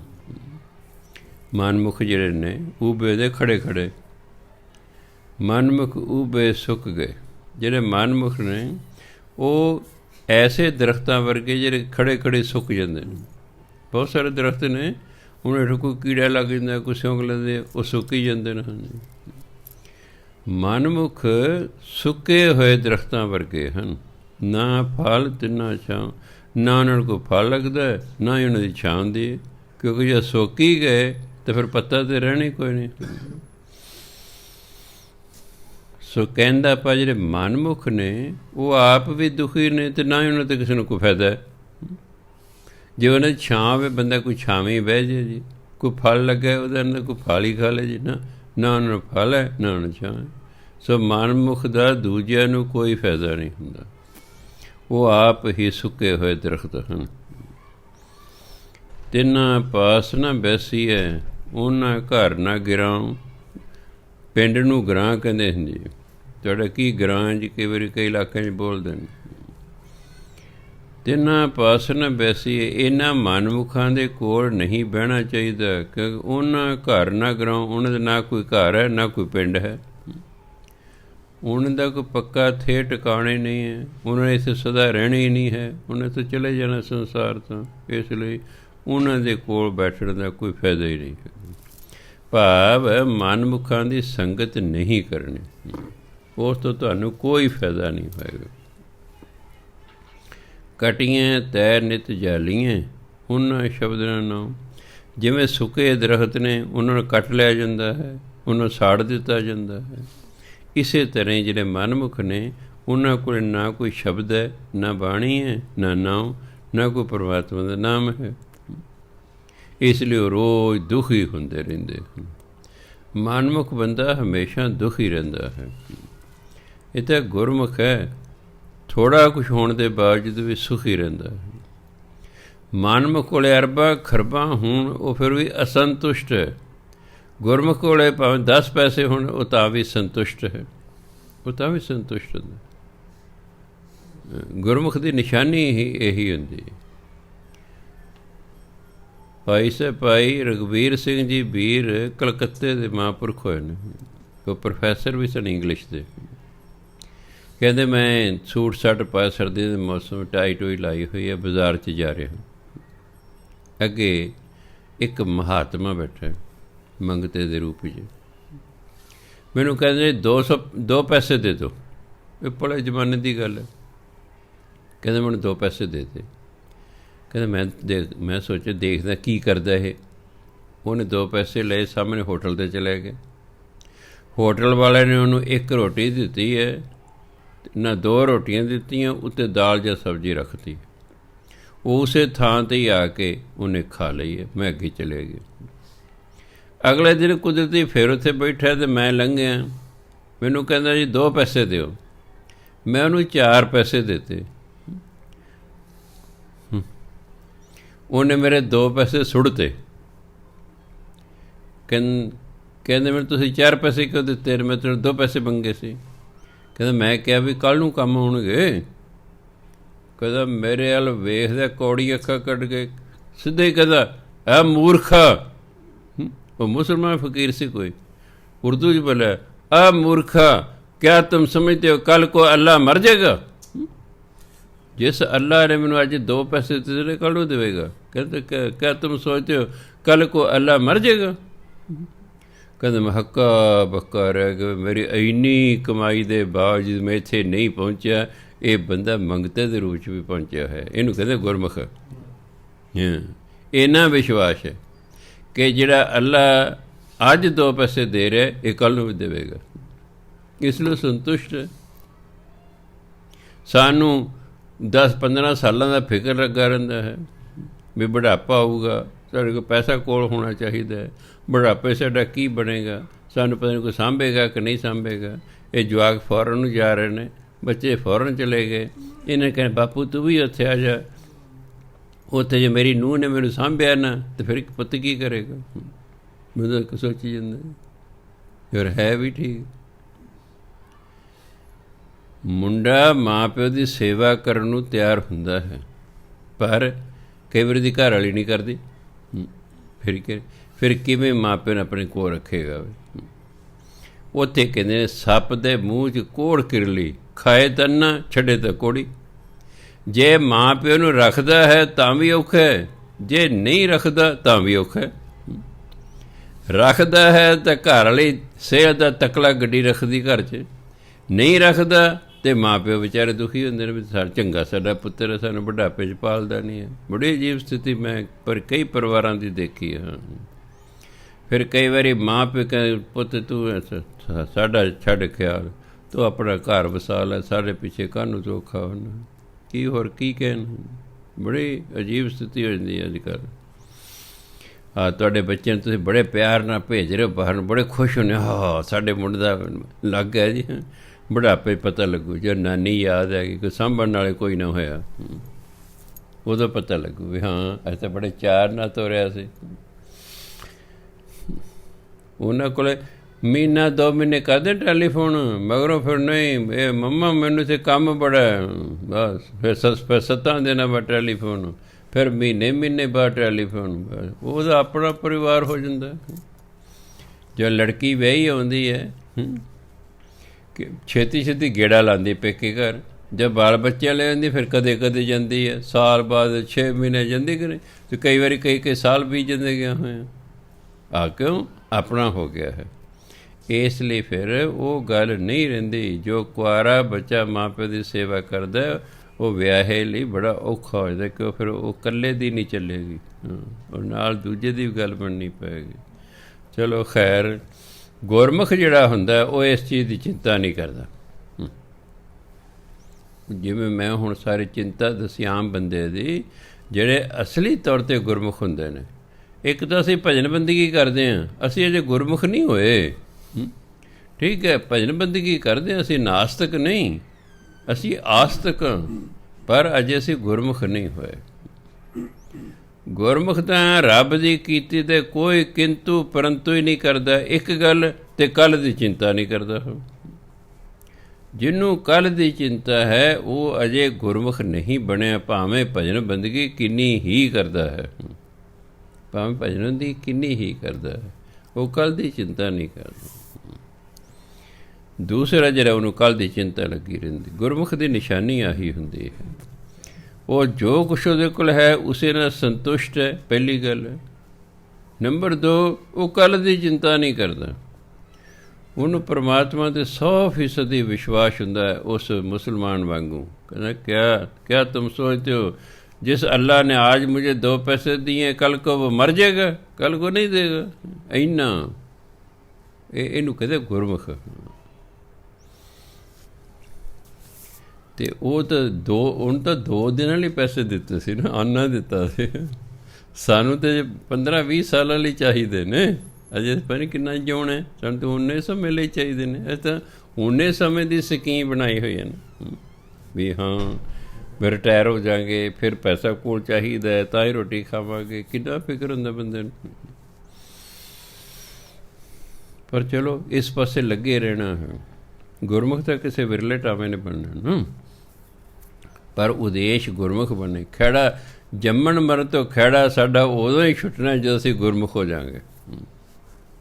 ਇਹ ਤਾਂ ਉਂਝ ਹੀ ਕਹਿ ਦੇ ਮਗਰੋਂ ਉਹ ਸੱਚੇ ਪਾਤਸ਼ਾਹ ਆਪਣੇ ਚਰਨਾਂ 'ਚ ਨਿਵਾਸ ਬਖਸ਼ੀ, ਆਵਾਗਮਨ ਦੇ ਚੱਕਰ ਤੋਂ ਬਚਾ ਕੇ ਰੱਖੀ। ਜੇ ਇਹੋ ਜਿਹੀਆਂ ਅਰਦਾਸਾਂ ਨਾਲ ਹੋ ਜਾਏ ਫਿਰ ਤਾਂ ਮੌਜਾਂ ਹੀ ਬੜੀਆਂ ਨੇ। ਆਪਣੇ ਲੁੱਚੇ ਲਫੰਗੇ ਰਹੋ ਅਤੇ ਅਖੀਰ 'ਤੇ ਕਿਸੇ 100 ਰੁਪਈਆ ਦੇ ਕੇ ਅਰਦਾਸ ਕਰਾ ਲਓ। 100 ਦੇ ਦਿਓ, ਮੁੱਠੀ 'ਚ ਧਰ ਦਿਓਗੇ ਕਹਾਂ ਜੀ। ਫਿਰ ਉਹ ਫਿਰ ਪਤਾ ਕੀ ਕਹਿੰਦੇ ਜੇ ਪੈਸੇ ਦੇ ਦਿਓਗੇ, ਫਿਰ ਉਹ ਕਹਿੰਦੇ ਸੱਚੇ ਪਾਤਸ਼ਾਹ ਜਿਉਂਦਿਆਂ ਮਨੁੱਖ ਹੈ, ਇਹ ਗਲਤੀਆਂ ਦਾ ਪੁਤਲਾ ਹੈ। ਜਿਉਂਦਿਆਂ ਕਈ ਪ੍ਰਕਾਰ ਦੀਆਂ ਗਲਤੀਆਂ ਹੋ ਜਾਂਦੀਆਂ। ਆਪ ਜੀ ਦਾ ਬਖਸ਼ਿੰਦ ਹੋ, ਆਪ ਦੇ ਦਾਤੇ ਹੋ, ਆਪ ਜੀ ਦਾ ਬਖਸ਼ਣਹਾਰ ਹੋ। ਇਹਦੀਆਂ ਭੁੱਲਾਂ ਚੁੱਕਾਂ ਬਖਸ਼ ਕੇ ਇਹਨੂੰ ਆਪਣੇ ਚਰਨਾਂ 'ਚ ਨਿਵਾਸ ਬਖਸ਼ ਦਿਓ। 100 ਰੁਪਏ ਦਾ ਧਿਆਨ ਧਰ ਕੇ ਬੋਲੋ ਜੀ ਵਾਹਿਗੁਰੂ। ਕੋਈ ਨਹੀਂ ਨਿਵਾਸ ਨਵੂਸ ਮਿਲਦਾ ਹੈ ਕਿਤੇ ਭੁਲੇਖੇ 'ਚ ਕਿਸੇ 'ਚ ਰਹਿ ਜਾਓ। ਹਾਂਜੀ ਕਈ ਮੈਨੂੰ ਕਹਿੰਦੇ ਸਾਡੀ ਅਰਦਾਸ ਕਰ ਦਿਓ ਜੀ। ਮੈਂ ਇਹ ਵੀ ਅਜੇ ਭੁਲੇਖੇ 'ਚ ਨੇ ਵੀ ਬਾਬੇ ਦੀ ਅਰਦਾਸ ਨਾਲ ਸ਼ਾਇਦ ਸਾਡਾ ਸਿੱਧੇ ਹੀ ਜਾਊਗਾ। ਬਾਬੇ ਨੂੰ ਆਪਣਾ ਨਹੀਂ ਪਤਾ ਤੈਂ ਕਿਤੇ ਧੱਕੇ ਖਾਣੇ ਨੇ, ਤੁਹਾਨੂੰ ਕਿੱਥੋਂ ਭੇਜ ਦੂਗਾ। ਚਲੋ ਅਗਲੇ ਦੀ ਖੁਸ਼ੀ ਲਈ ਕਰ ਦਿੰਦੇ ਵੀ ਚਲੋ ਅਗਲੇ ਖੁਸ਼ੀ ਵਾਲੀ ਵੀ ਚਲੋ ਬਾਬਾ ਜੀ ਕਰ ਦਿਓ। ਪਰ ਮੈਨੂੰ ਬਾਬੇ ਨੂੰ ਪਤਾ ਕਿ ਮੇਰੀ ਅਰਦਾਸ ਨਾਲ ਕਿਸੇ ਸੱਚਖੰਡ ਨਹੀਂ ਜਾਣਾ। ਟੂ ਬੀ ਵੈਰੀ ਫਰੈਂਕ, ਕਰਾਇਓ ਮੇਰੇ ਤੋਂ ਨਾ ਕਰਾਇਓ। ਮੈਂ ਕੋਈ ਲੁਕੋ ਨਹੀਂ ਰੱਖਦਾ। ਮੇਰੀ ਅਰਦਾਸ ਨਾਲ ਪਤਾ ਨਹੀਂ ਕੀ ਹੋ ਜਾਏਗਾ। ਮੈਨੂੰ ਅਸਲੀਅਤ ਦਾ ਪਤਾ ਹੈ। ਐ ਨਹੀਂ ਕੋਈ ਜਾਂਦਾ। ਹਾਂ ਬ੍ਰਹਮ ਗਿਆਨੀ ਅਰਦਾਸ ਕਰਦੇ ਫਿਰ ਠੀਕ ਹੈ। ਹੁਣ ਤਾਂ ਰੱਬ ਵੀ ਨਹੀਂ ਮੋੜਦਾ ਬਈ, ਅਤੇ ਬ੍ਰਹਮ ਗਿਆਨੀ ਟੱਕਰਦਾ ਕੋਈ ਨਹੀਂ ਹੈਗਾ। ਨੰਬਰ 2 ਬ੍ਰਹਮ ਗਿਆਨੀ ਅਰਦਾਸ ਹੀ ਨਹੀਂ ਕਰਦਾ। ਉਹ ਆਪਣੇ ਚੇਲਿਆਂ ਨੂੰ ਅੱਗੇ ਕਹਿੰਦੇ ਤੂੰ ਕਰਦੇ। ਜਦੋਂ ਕਿਸੇ ਦੀ ਕਮਾਈ ਕਾਫੀ ਹੋ ਜਾਂਦੀ ਉਹ ਨਹੀਂ ਅਰਦਾਸ ਕਿਸੇ ਦੀ ਕਰਦਾ। ਨੋ ਅੱਗੇ ਉਹਨੇ ਚੇਲੇ ਰੱਖੇ ਹੁੰਦੇ, ਚੱਲ ਬਈ ਤੂੰ ਕਰ ਦੇ ਅਰਦਾਸ। ਅਗਲਾ ਕਹਿੰਦਾ ਮੈਂ ਠੇਕਰ ਹੈ ਆਪਣੀ ਕਮਾਈ ਇਹਨਾਂ 'ਤੇ ਲਾਉਣ ਦਾ। ਉਹ ਆਪਣੀ ਕਮਾਈ ਨੂੰ ਫਿਰ ਐਂ ਨਹੀਂ ਲਾਉਂਦੇ ਹੈਗੇ। ਕਿਉਂ? ਉਹਨਾਂ ਦੇ ਬੋਲਾਂ 'ਚ ਤਾਕਤ ਹੁੰਦੀ ਹੈ। ਅਤੇ ਜਦੋਂ ਕਿਸੇ ਲਈ ਕੁਛ ਕਹਿਣਗੇ ਉਹਨਾਂ ਦੀ ਆਪਣੀ ਕਮਾਈ ਫਿਰ ਲੱਗਦੀ ਹੈ ਨਾਲ। ਇਸ ਕਰਕੇ ਖੈਰ ਚਲੋ ਗੁਰੂ ਮਹਾਰਾਜ ਕਹਿੰਦੇ ਵੀ ਜੇ ਨਾਸਤਕ ਨੇ ਨਾ ਬਸ ਇਹਨਾਂ ਦੀ ਸੰਗਤ ਨਹੀਂ ਕਰਨੀ। ਹੁਕਮੇ ਕਰਮ ਕਮਾਵਣੇ ਪੈ ਕਿਰਤ ਫਿਰਾਓ। ਹੁਕਮੇ ਦਰਸ਼ਨ ਦੇਖਣਾ ਜਿਹੇ ਭੇਜੈ ਤਹਿ ਜਾਓ। ਹੁਕਮੇ ਹਰ ਹਰ ਮਨ ਵਸੈ ਹੁਕਮੇ ਸੱਚ ਸਮਾਓ। ਹੁਕਮੇ ਕਰਮ ਕਮਾਉਣ, ਪਰਮਾਤਮਾ ਦੇ ਹੁਕਮ ਅਨੁਸਾਰ ਹੀ ਜੀਵ ਕਰਮ ਕਰਦਾ। ਦੇਖਣ ਨੂੰ ਆਪਣੀ ਮਰਜ਼ੀ ਕਰ ਰਿਹਾ, ਪਰ ਗੁਰਬਾਣੀ ਕੇ ਹੁਕਮੇ ਅੰਦਰ ਸਭ ਕੋ ਬਾਹਰ ਹੁਕਮ ਨਾ ਕੋਈ। ਜੇ ਮੈਂ ਕਥਾ ਕਰ ਉਹਦੇ ਹੁਕਮ 'ਚ ਕਰ ਰਿਹਾ, ਤੁਸੀਂ ਕਥਾ ਸੁਣ ਰਹੇ ਹੋ ਉਹਦੇ ਹੁਕਮ 'ਚ ਸੁਣ ਰਹੇ ਹੋ। ਨਾ ਮੈਂ ਆਪਣੀ ਮਰਜ਼ੀ ਨਾਲ ਕਥਾ ਕਰਨਾ, ਨਾ ਤੁਸੀਂ ਆਪਣੀ ਮਰਜ਼ੀ ਨਾਲ ਸੁਣ ਰਹੇ ਹੋ। ਦੇਖਣ ਨੂੰ ਹੋਰ ਕੁਛ ਲੱਗਦਾ ਹੈ, ਅਸਲੀਅਤ ਕੁਛ ਹੋਰ ਹੁੰਦੀ ਹੈ। ਉਹਦੇ ਹੁਕਮ 'ਚ ਹੀ ਹੈ। ਕਈ ਕਹਿੰਦੇ ਜਿਹੜਾ ਚੋਰ ਚੋਰੀਆਂ ਕਰਦੇ ਹੁਕਮ ਹੈ, ਬਿਲਕੁਲ ਉਹਦੇ ਹੁਕਮ ਤੋਂ ਬਾਹਰ ਹੈ ਹੀ ਕੋਈ ਨਹੀਂ। ਦੇਖਣ ਨੂੰ ਐਂ ਲੱਗਦਾ ਵੀ ਉਹ ਆਪਣੀ ਮਰਜ਼ੀ ਕਰ ਰਿਹਾ ਹੈ, ਉਹ ਮਰਜ਼ੀ ਨਹੀਂ ਕਰ ਰਿਹਾ, ਉਹਦੇ ਹੁਕਮ 'ਚ ਹੈਗਾ। ਉਹਨੇ ਮਗਰ ਕਰਮ ਐਸੇ ਕੀਤੇ ਸਨ, ਪਰਮਾਤਮਾ ਨੇ ਉਹਦੇ ਲਿਖਤਾ ਉਸ ਤਰ੍ਹਾਂ। ਉਹ ਪਰਮਾਤਮਾ ਦੇ ਹੁਕਮ ਅਨੁਸਾਰ ਚੋਰੀਆਂ ਕਰ ਰਿਹਾ। ਹੁਣ ਜਦੋਂ ਪਰਮਾਤਮਾ ਚਾਹੇਗਾ ਉਹਨੂੰ ਕੁੰਡੇ ਜਿਹੀ ਮਰੋੜ ਦੇਣੀ ਹੈ, ਕੋਈ ਸਾਧ ਟਕਰਾ ਦੇਗਾ, ਸਾਰੇ ਚੋਰੀ ਜਿਹੇ ਛੱਡ ਜਾਏਗਾ। ਸੱਜਣ ਠੱਗ ਪਰਮਾਤਮਾ ਦੇ ਹੁਕਮ ਨਾਲ ਹੀ ਠੱਗੀਆਂ ਕਰ ਰਿਹਾ ਸੀ। ਪਰਮਾਤਮਾ ਦਾ ਹੁਕਮ ਗੁਰੂ ਨਾਨਕ ਦੇ ਜਾ ਉਹਦੀ ਠੱਗੀਆਂ ਛੁਡਾਇਆ, ਉਹ ਜਾ ਕੇ ਛੁਡਾਏ ਬਸ, ਹੋਰ ਕੀ। ਆਪਣੀ ਮਰਜ਼ੀ ਨਾਲ ਗੁਰੂ ਨਾਨਕ ਦੇਵ ਜੀ ਸੱਜਣ ਠੱਗ ਕੋਲ ਨਹੀਂ ਗਏ। ਕਈ ਵਾਰੀ ਪੁੱਛਦੇ ਮਰਦਾਨਾ ਜੀ, ਬਾਬਾ ਜੀ ਅੱਜ ਕਿੱਧਰ ਜਾਣਾ? ਕਹਿੰਦੇ ਜਿੱਧਰ ਨੂੰ ਪਰਮਾਤਮਾ ਲੈ ਜਾਵੇਗਾ। ਇੱਕ ਦਿਨ ਤੇਜ਼ ਤੇ ਤੁਰ ਰਹੇ ਨੇ ਗੁਰੂ ਨਾਨਕ ਦੇਵ ਜੀ। ਮਰਦਾਨਾ ਕਹਿੰਦੇ ਬਾਬਾ ਅੱਜ ਬੜੇ ਤੇਜ਼ ਤੇ ਤੁਰ ਰਹੇ ਹੋ, ਕਿੱਧਰ ਨੂੰ ਜਾਣਾ ਅੱਜ? ਕਹਿੰਦੇ ਜਿੱਧਰ ਨੂੰ ਪਰਮਾਤਮਾ ਲੈ ਜਾਏਗਾ। ਕਿਉਂਕਿ ਬ੍ਰਹਮ ਗਿਆਨੀ ਦੀ ਆਪਣੀ ਮਰਜ਼ੀ ਨਹੀਂ ਹੁੰਦੀ। ਜੋ ਕਿ ਮੈਂ ਫਲਾਣੇ ਪਾਸੇ ਜਾਣਾ ਫਿਰ ਤਾਂ ਮੈਂ ਆ ਗਈ, ਉਹ ਫਿਰ ਬ੍ਰਹਮ ਗਿਆਨੀ ਨਾ ਰਿਹਾ। ਬ੍ਰਹਮ ਗਿਆਨੀ ਜੀ ਮੈਂ ਹੀ ਨਹੀਂ ਹੁੰਦੇ, ਉਹ ਪਰਮਾਤਮਾ ਜੋ ਕਹਿੰਦਾ ਬਸ ਉਸ ਤਰ੍ਹਾਂ ਕਰਦੇ ਰਹਿੰਦੇ ਨੇ। ਬਸ ਜਿਵੇਂ ਪਰਮਾਤਮਾ ਬ੍ਰਹਮ ਗਿਆਨੀ ਨੂੰ ਕਹਿੰਦਾ ਪਰਮਾਤਮਾ, ਉਹ ਉਸੇ ਤਰ੍ਹਾਂ ਕਰਦੇ ਰਹਿੰਦੇ ਨੇ। ਕਰਨਾ ਤਾਂ ਸਾਨੂੰ ਵੀ ਉਸੇ ਤਰ੍ਹਾਂ ਹੀ ਪੈਂਦਾ, ਪਰ ਅਸੀਂ ਚੀਫ ਹੀ ਕਰਦੇ ਹਾਂ, ਉਹ ਚੀਫ ਹੀ ਨਹੀਂ ਕਰਦੇ। ਬਸ ਆ ਬ੍ਰਹਮ ਗਿਆਨੀ ਵੀ ਪਰਮਾਤਮਾ ਦੇ ਹੁਕਮ ਅਨੁਸਾਰ ਹੀ ਕਰਮ ਕਰਦਾ, ਅਤੇ ਆਮ ਬੰਦਾ ਵੀ ਉਹਦੇ ਹੁਕਮ ਵਿੱਚ ਹੀ ਹੈ। ਪਰ ਜਦੋਂ ਸਾਨੂੰ ਉਹਦਾ ਹੁਕਮ ਮੰਨਣਾ ਪੈਂਦਾ, ਅਸੀਂ ਚੀਫ ਹੀ ਕਰਦੇ ਔਖੇ ਹੁੰਦੇ ਹਾਂ। ਬ੍ਰਹਮ ਗਿਆਨੀ ਚੀਫ ਹੀ ਨਹੀਂ ਕਰਦਾ। ਬਸ ਇੰਨੇ ਫਰਕ ਹੈ। ਉਹਨੂੰ ਉਹਦੇ ਹੁਕਮ ਦਾ ਪਤਾ ਹੈ, ਉਹਨੂੰ ਸਾਨੂੰ ਪਤਾ ਨਹੀਂ ਹੈ। ਬਸ ਉਹਨੂੰ ਪਤਾ ਹੈ, ਸਾਨੂੰ ਪਤਾ ਨਹੀਂ, ਇਸ ਲਈ ਅਸੀਂ ਦੁਖੀ ਹੁੰਦੇ ਰਹਿੰਦੇ ਹਾਂ। ਉਹਦੇ ਹੁਕਮ 'ਚ ਹੀ ਸਭ ਕੁਛ ਰਿਹਾ ਹੈ। ਉਹਦੇ ਹੁਕਮ 'ਚ ਹੀ ਕਿਸਾਨ ਉੱਥੇ ਬੈਠੇ ਨੇ। ਜਦੋਂ ਉਹਦਾ ਹੁਕਮ ਹੋ ਜਾਏਗਾ ਵਾਪਸ ਆ ਜਾਣਗੇ। ਗੱਲ ਮਨਾ ਕੇ ਹੁਣ ਜਾਂ ਕੋਈ ਹਾਲਾਤ ਪੈਦਾ ਅੱਲਾ ਜਾਣੇ, ਤਾਂ ਉਹਦੇ ਹੁਕਮ 'ਚ ਹੀ ਬੈਠੇ ਨੇ। ਉਹਦੇ ਹੁਕਮ, ਜਦੋਂ ਉਹਦਾ ਹੁਕਮ ਹੋ ਜਾਏਗਾ ਵਾਪਸ ਆ ਜਾਣਗੇ। ਹੁਣ ਉਹਦਾ ਕੀ ਹੁਕਮ ਹੈ ਇਹ ਅੱਲਾ ਨੂੰ ਪਤਾ ਵੀ, ਜਾਂ ਕਿਸੇ ਬ੍ਰਹਮ ਗਿਆਨੀ ਨੂੰ ਪਤਾ। ਪਰ ਮੈਨੂੰ ਤਾਂ ਕੋਈ ਬ੍ਰਹਮ ਗਿਆਨੀ ਦਿਸਦਾ ਨਹੀਂ ਕੋਈ। ਜੇ ਕੋਈ ਬ੍ਰਹਮ ਗਿਆਨੀ ਹੁੰਦਾ, ਉਹ ਜੱਟਣ ਜਾ ਕੇ ਕਹਿੰਦਾ ਤੁਹਾਡਾ ਵੀ ਆਹ ਗੱਲ ਬਣਨੀ ਹੈ। ਸਪੋਜ਼ ਕਰੋ ਉਹਨਾਂ ਦੀ ਗੱਲ ਨਹੀਂ ਮੰਨੀ ਜਾਣੀ, ਸਪੋਜ਼ ਕਰੋ ਜੇ ਕੋਈ ਬ੍ਰਹਮ ਗਿਆਨੀ ਪੰਜਾਬ 'ਚ ਹੁੰਦਾ, ਉਹਨਾਂ ਨੇ ਕਹਿ ਦੇਣਾ ਸੀ ਭਰਾਵੋ ਤੁਹਾਡੀ ਗੱਲ ਕੋਈ ਨਹੀਂ ਮੰਨੀ, ਨਹੀਂ ਕਿਉਂ ਇੱਥੇ ਬੈਠੇ ਹੋ, ਆਪਣਾ ਚਲੇ ਚੁੱਪ ਕਰਕੇ, ਜੋ ਮਿਲਦਾ ਲੈ ਜਾਓ। ਜੇ ਉਹ ਬ੍ਰਹਮ ਗਿਆਨੀ ਹੁੰਦਾ ਤਾਂ ਉਹ ਕਹਿੰਦਾ ਭਾਈ ਫਲਾਣੀ ਤਰੀਕ ਨੂੰ ਜਾ ਕੇ ਮੋਦੀ ਮੰਨੂਗਾ, ਡਟੇ ਰਹੋ ਜਾਏ ਉਹਨੂੰ। ਕਿਉਂਕਿ ਬ੍ਰਹਮ ਗਿਆਨ ਦਾ ਫਿਊਚਰ ਦਾ ਪਤਾ ਹੁੰਦਾ। ਅਸੀਂ ਕਿਸੇ ਨੇ ਉਹਨਾਂ ਕੁਛ ਨਹੀਂ ਕਿਹਾ। ਇਸ ਤੋਂ ਸਾਫ਼ ਜ਼ਾਹਰ ਹੈ ਵੀ ਕਿਸੇ ਦੀ ਕੋਈ ਦਿਵ ਦ੍ਰਿਸ਼ਟੀ ਨਹੀਂ ਖੁੱਲ੍ਹੀ, ਕਿਸੇ ਨੂੰ ਕੋਈ ਪਤਾ ਨਹੀਂ ਕੱਲ੍ਹ ਨੂੰ ਕੀ ਹੋਣਾ ਕੀ ਨਹੀਂ ਹੋਣਾ। ਬ੍ਰਹਮ ਗਿਆਨ ਦਾ ਪਤਾ ਹੁੰਦਾ ਕੀ ਹੋਣਾ। ਸੋ ਗੁਰੂ ਮਹਾਰਾਜ ਕਹਿੰਦੇ ਹੁਕਮੇ ਕਰਮ ਕਮਾਵਨੇ ਪੈ ਕਿਰਤ ਫਿਰਾਓ। ਹੁਕਮ ਦੇ ਵਿੱਚ ਹੀ ਮਨੁੱਖ ਕਰਮ ਕਰਦੇ ਨੇ, ਉਹਦੇ ਹੁਕਮ ਦੇ ਵਿੱਚ ਹੀ ਕਿਰਤ 'ਚ ਲੱਗੇ ਰਹਿੰਦੇ ਨੇ। ਕੋਈ ਕਰਮ ਕਰ ਰਿਹਾ, ਕੋਈ ਕਰਮ ਕਰ ਰਿਹਾ। ਪੈ ਕਿਰਤ ਫਿਰਾਓ। ਪੈ ਕਿਰਤ ਹੁੰਦਾ ਜੋ ਕਿਸਮਤ ਲਿਖੀ ਹੋਈ ਹੈ ਉਹਦੇ ਅਨੁਸਾਰ ਮਨੁੱਖ ਕਰਮ ਕਰਦਾ ਹੈ। ਕਿਉਂ? ਅਸੀਂ ਪਿਛਲੇ ਜਨਮ ਕੀਤੇ ਕਰਮ, ਉਹ ਹੋ ਗਈ ਸਾਡੀ ਕਿਰਤ। ਕਿਰਤ ਕੀ ਹੁੰਦਾ? ਜਿਹੜੇ ਕਰਮ ਅਸੀਂ ਪਿਛਲੇ ਜਨਮ 'ਚ ਕੀਤੇ ਨੇ ਉਹ ਕਿਰਤ ਹੋ ਗਈ। ਕਿਰਤ ਹੀ ਇਸ ਜਨਮ 'ਚ ਸਾਡੀ ਕਿਸਮਤ ਬਣੀ ਹੈ। ਪੈ ਕਿਰਤ, ਲਿਖੀ ਹੋਈ ਕਿਰਤ ਅਨੁਸਾਰ ਹੀ ਮਨੁੱਖ ਜਿਹੜਾ ਹੈ ਇਹ ਫਿਰਦਾ ਹੈ, ਕੰਮ ਧੰਦਾ ਕਰਦਾ ਹੈ। ਹੁਕਮੇ ਦਰਸ਼ਨ ਦੇਖਣਾ ਜਹ ਭੇਜੇ ਤਹ ਜਾਓ। ਪਰਮਾਤਮਾ ਦੇ ਹੁਕਮ 'ਚ ਹੀ ਪਰਮਾਤਮਾ ਦਾ ਦਰਸ਼ਨ ਹੁੰਦਾ। ਜਿੱਥੇ ਪਰਮਾਤਮਾ ਭੇਜਦਾ ਉੱਥੇ ਜੀਵ ਚਲੇ ਜਾਂਦੇ ਹਨ। ਹੁਕਮੇ ਹਰ ਹਰ ਮਨ ਵਸੈ। ਪਰਮਾਤਮਾ ਦੇ ਹੁਕਮ ਦੇ ਅਨੁਸਾਰ ਹੀ ਹਰੀ ਮਨ 'ਚ ਵਸ ਜਾਂਦਾ ਹੈ। ਹੁਕਮੇ ਸੱਚ ਸਮਾਓ, ਅਤੇ ਪਰਮਾਤਮਾ ਦੇ ਹੁਕਮ ਅਨੁਸਾਰ ਹੀ ਸੱਚ ਦੇ ਚਪਾ ਪਰਮਾਤਮਾ ਦੇ ਵਿੱਚ ਮਨੁੱਖ ਲੀਨ ਹੋ ਜਾਂਦਾ ਹੈ, ਸੱਚ ਹੀ ਸਮਾ ਜਾਂਦਾ। ਹੁਕਮ ਨਾ ਜਾਣੇ ਬਪੜੇ, ਭੂਲੇ ਫਿਰੇ ਗਵਾਰ। ਮਨ ਅਠ ਕਰਮ ਕਮਾਮ ਦੇ, ਨਿਤ ਨਿਤ ਹੋਹੇ ਖੁਆਰ। ਅੰਤਰ ਸ਼ਾਂਤ ਨਾ ਆਵੇ, ਨਾ ਸੱਚ ਲੱਗੈ ਪਿਆਰ। ਹੁਕਮ ਨਾ ਜਾਣੇ ਬਪੜੇ, ਬਪੜੇ ਦੇ ਵਿਚਾਰੇ ਇਹ ਮਨਮੁਖ ਜਿਹੜੇ ਨੇ, ਗਵਾਰ ਜਿਹੜੇ ਨੇ, ਮੂਰਖ ਨੇ। ਇਹਨਾਂ ਨੂੰ ਹੁਕਮ ਦਾ ਪਤਾ ਹੀ ਨਹੀਂ ਵੀ ਪਰਮਾਤਮਾ ਦਾ ਕੀ ਹੁਕਮ ਹੈ। ਇਹ ਭੁੱਲੇ ਫਿਰਦੇ ਹਨ।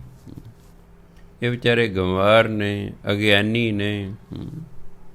ਇਹਨਾਂ ਨੂੰ ਜਿਹੜਾ ਹੈ, ਇਹਨਾਂ ਨੂੰ ਪਰਮਾਤਮਾ ਦੇ ਹੁਕਮ ਨੂੰ ਇਹ ਜਾਣਦੇ ਹੀ ਨਹੀਂ ਹੈਗੇ, ਇਸ ਲਈ ਭਟਕਦੇ ਫਿਰਦੇ ਨੇ। ਮਨ ਅਠ ਕਰਮ ਕਮਾਉਂਦੇ, ਜੋ ਇਹਨਾਂ ਦਾ ਮਨ ਕਹਿੰਦਾ ਉਹ ਕਰਮ ਕਰਦੇ ਹਨ।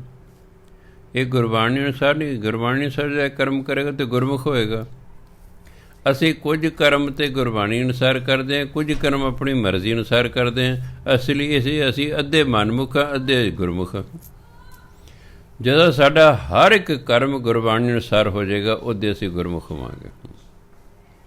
ਜਦੋਂ ਸਾਡਾ ਹਰ ਇੱਕ ਕਰਮ, ਜਿਵੇਂ ਆਪਾਂ ਇੱਕ ਲਾਈਨ ਪੜ੍ਹੀ ਬਾਣੀ ਦੀ, ਫਿਰ ਆਪਣੇ ਦੇਖਣਾ ਕੀ ਮੇਰਾ ਜੀਵਨ ਇਸ ਤਰ੍ਹਾਂ ਹੈ। ਜੇ ਹੈ ਤਾਂ ਠੀਕ ਹੈ, ਨਹੀਂ ਹੈ ਤਾਂ ਮਤਲਬ ਅਸੀਂ ਮਨਮੁਖ। ਇਸ ਲਈ ਅਜੇ ਤੱਕ ਮੈਨੂੰ ਕੋਈ ਗੁਰਮੁਖ ਨਹੀਂ ਟੱਕਰਿਆ ਜਿਉਂਦਾ।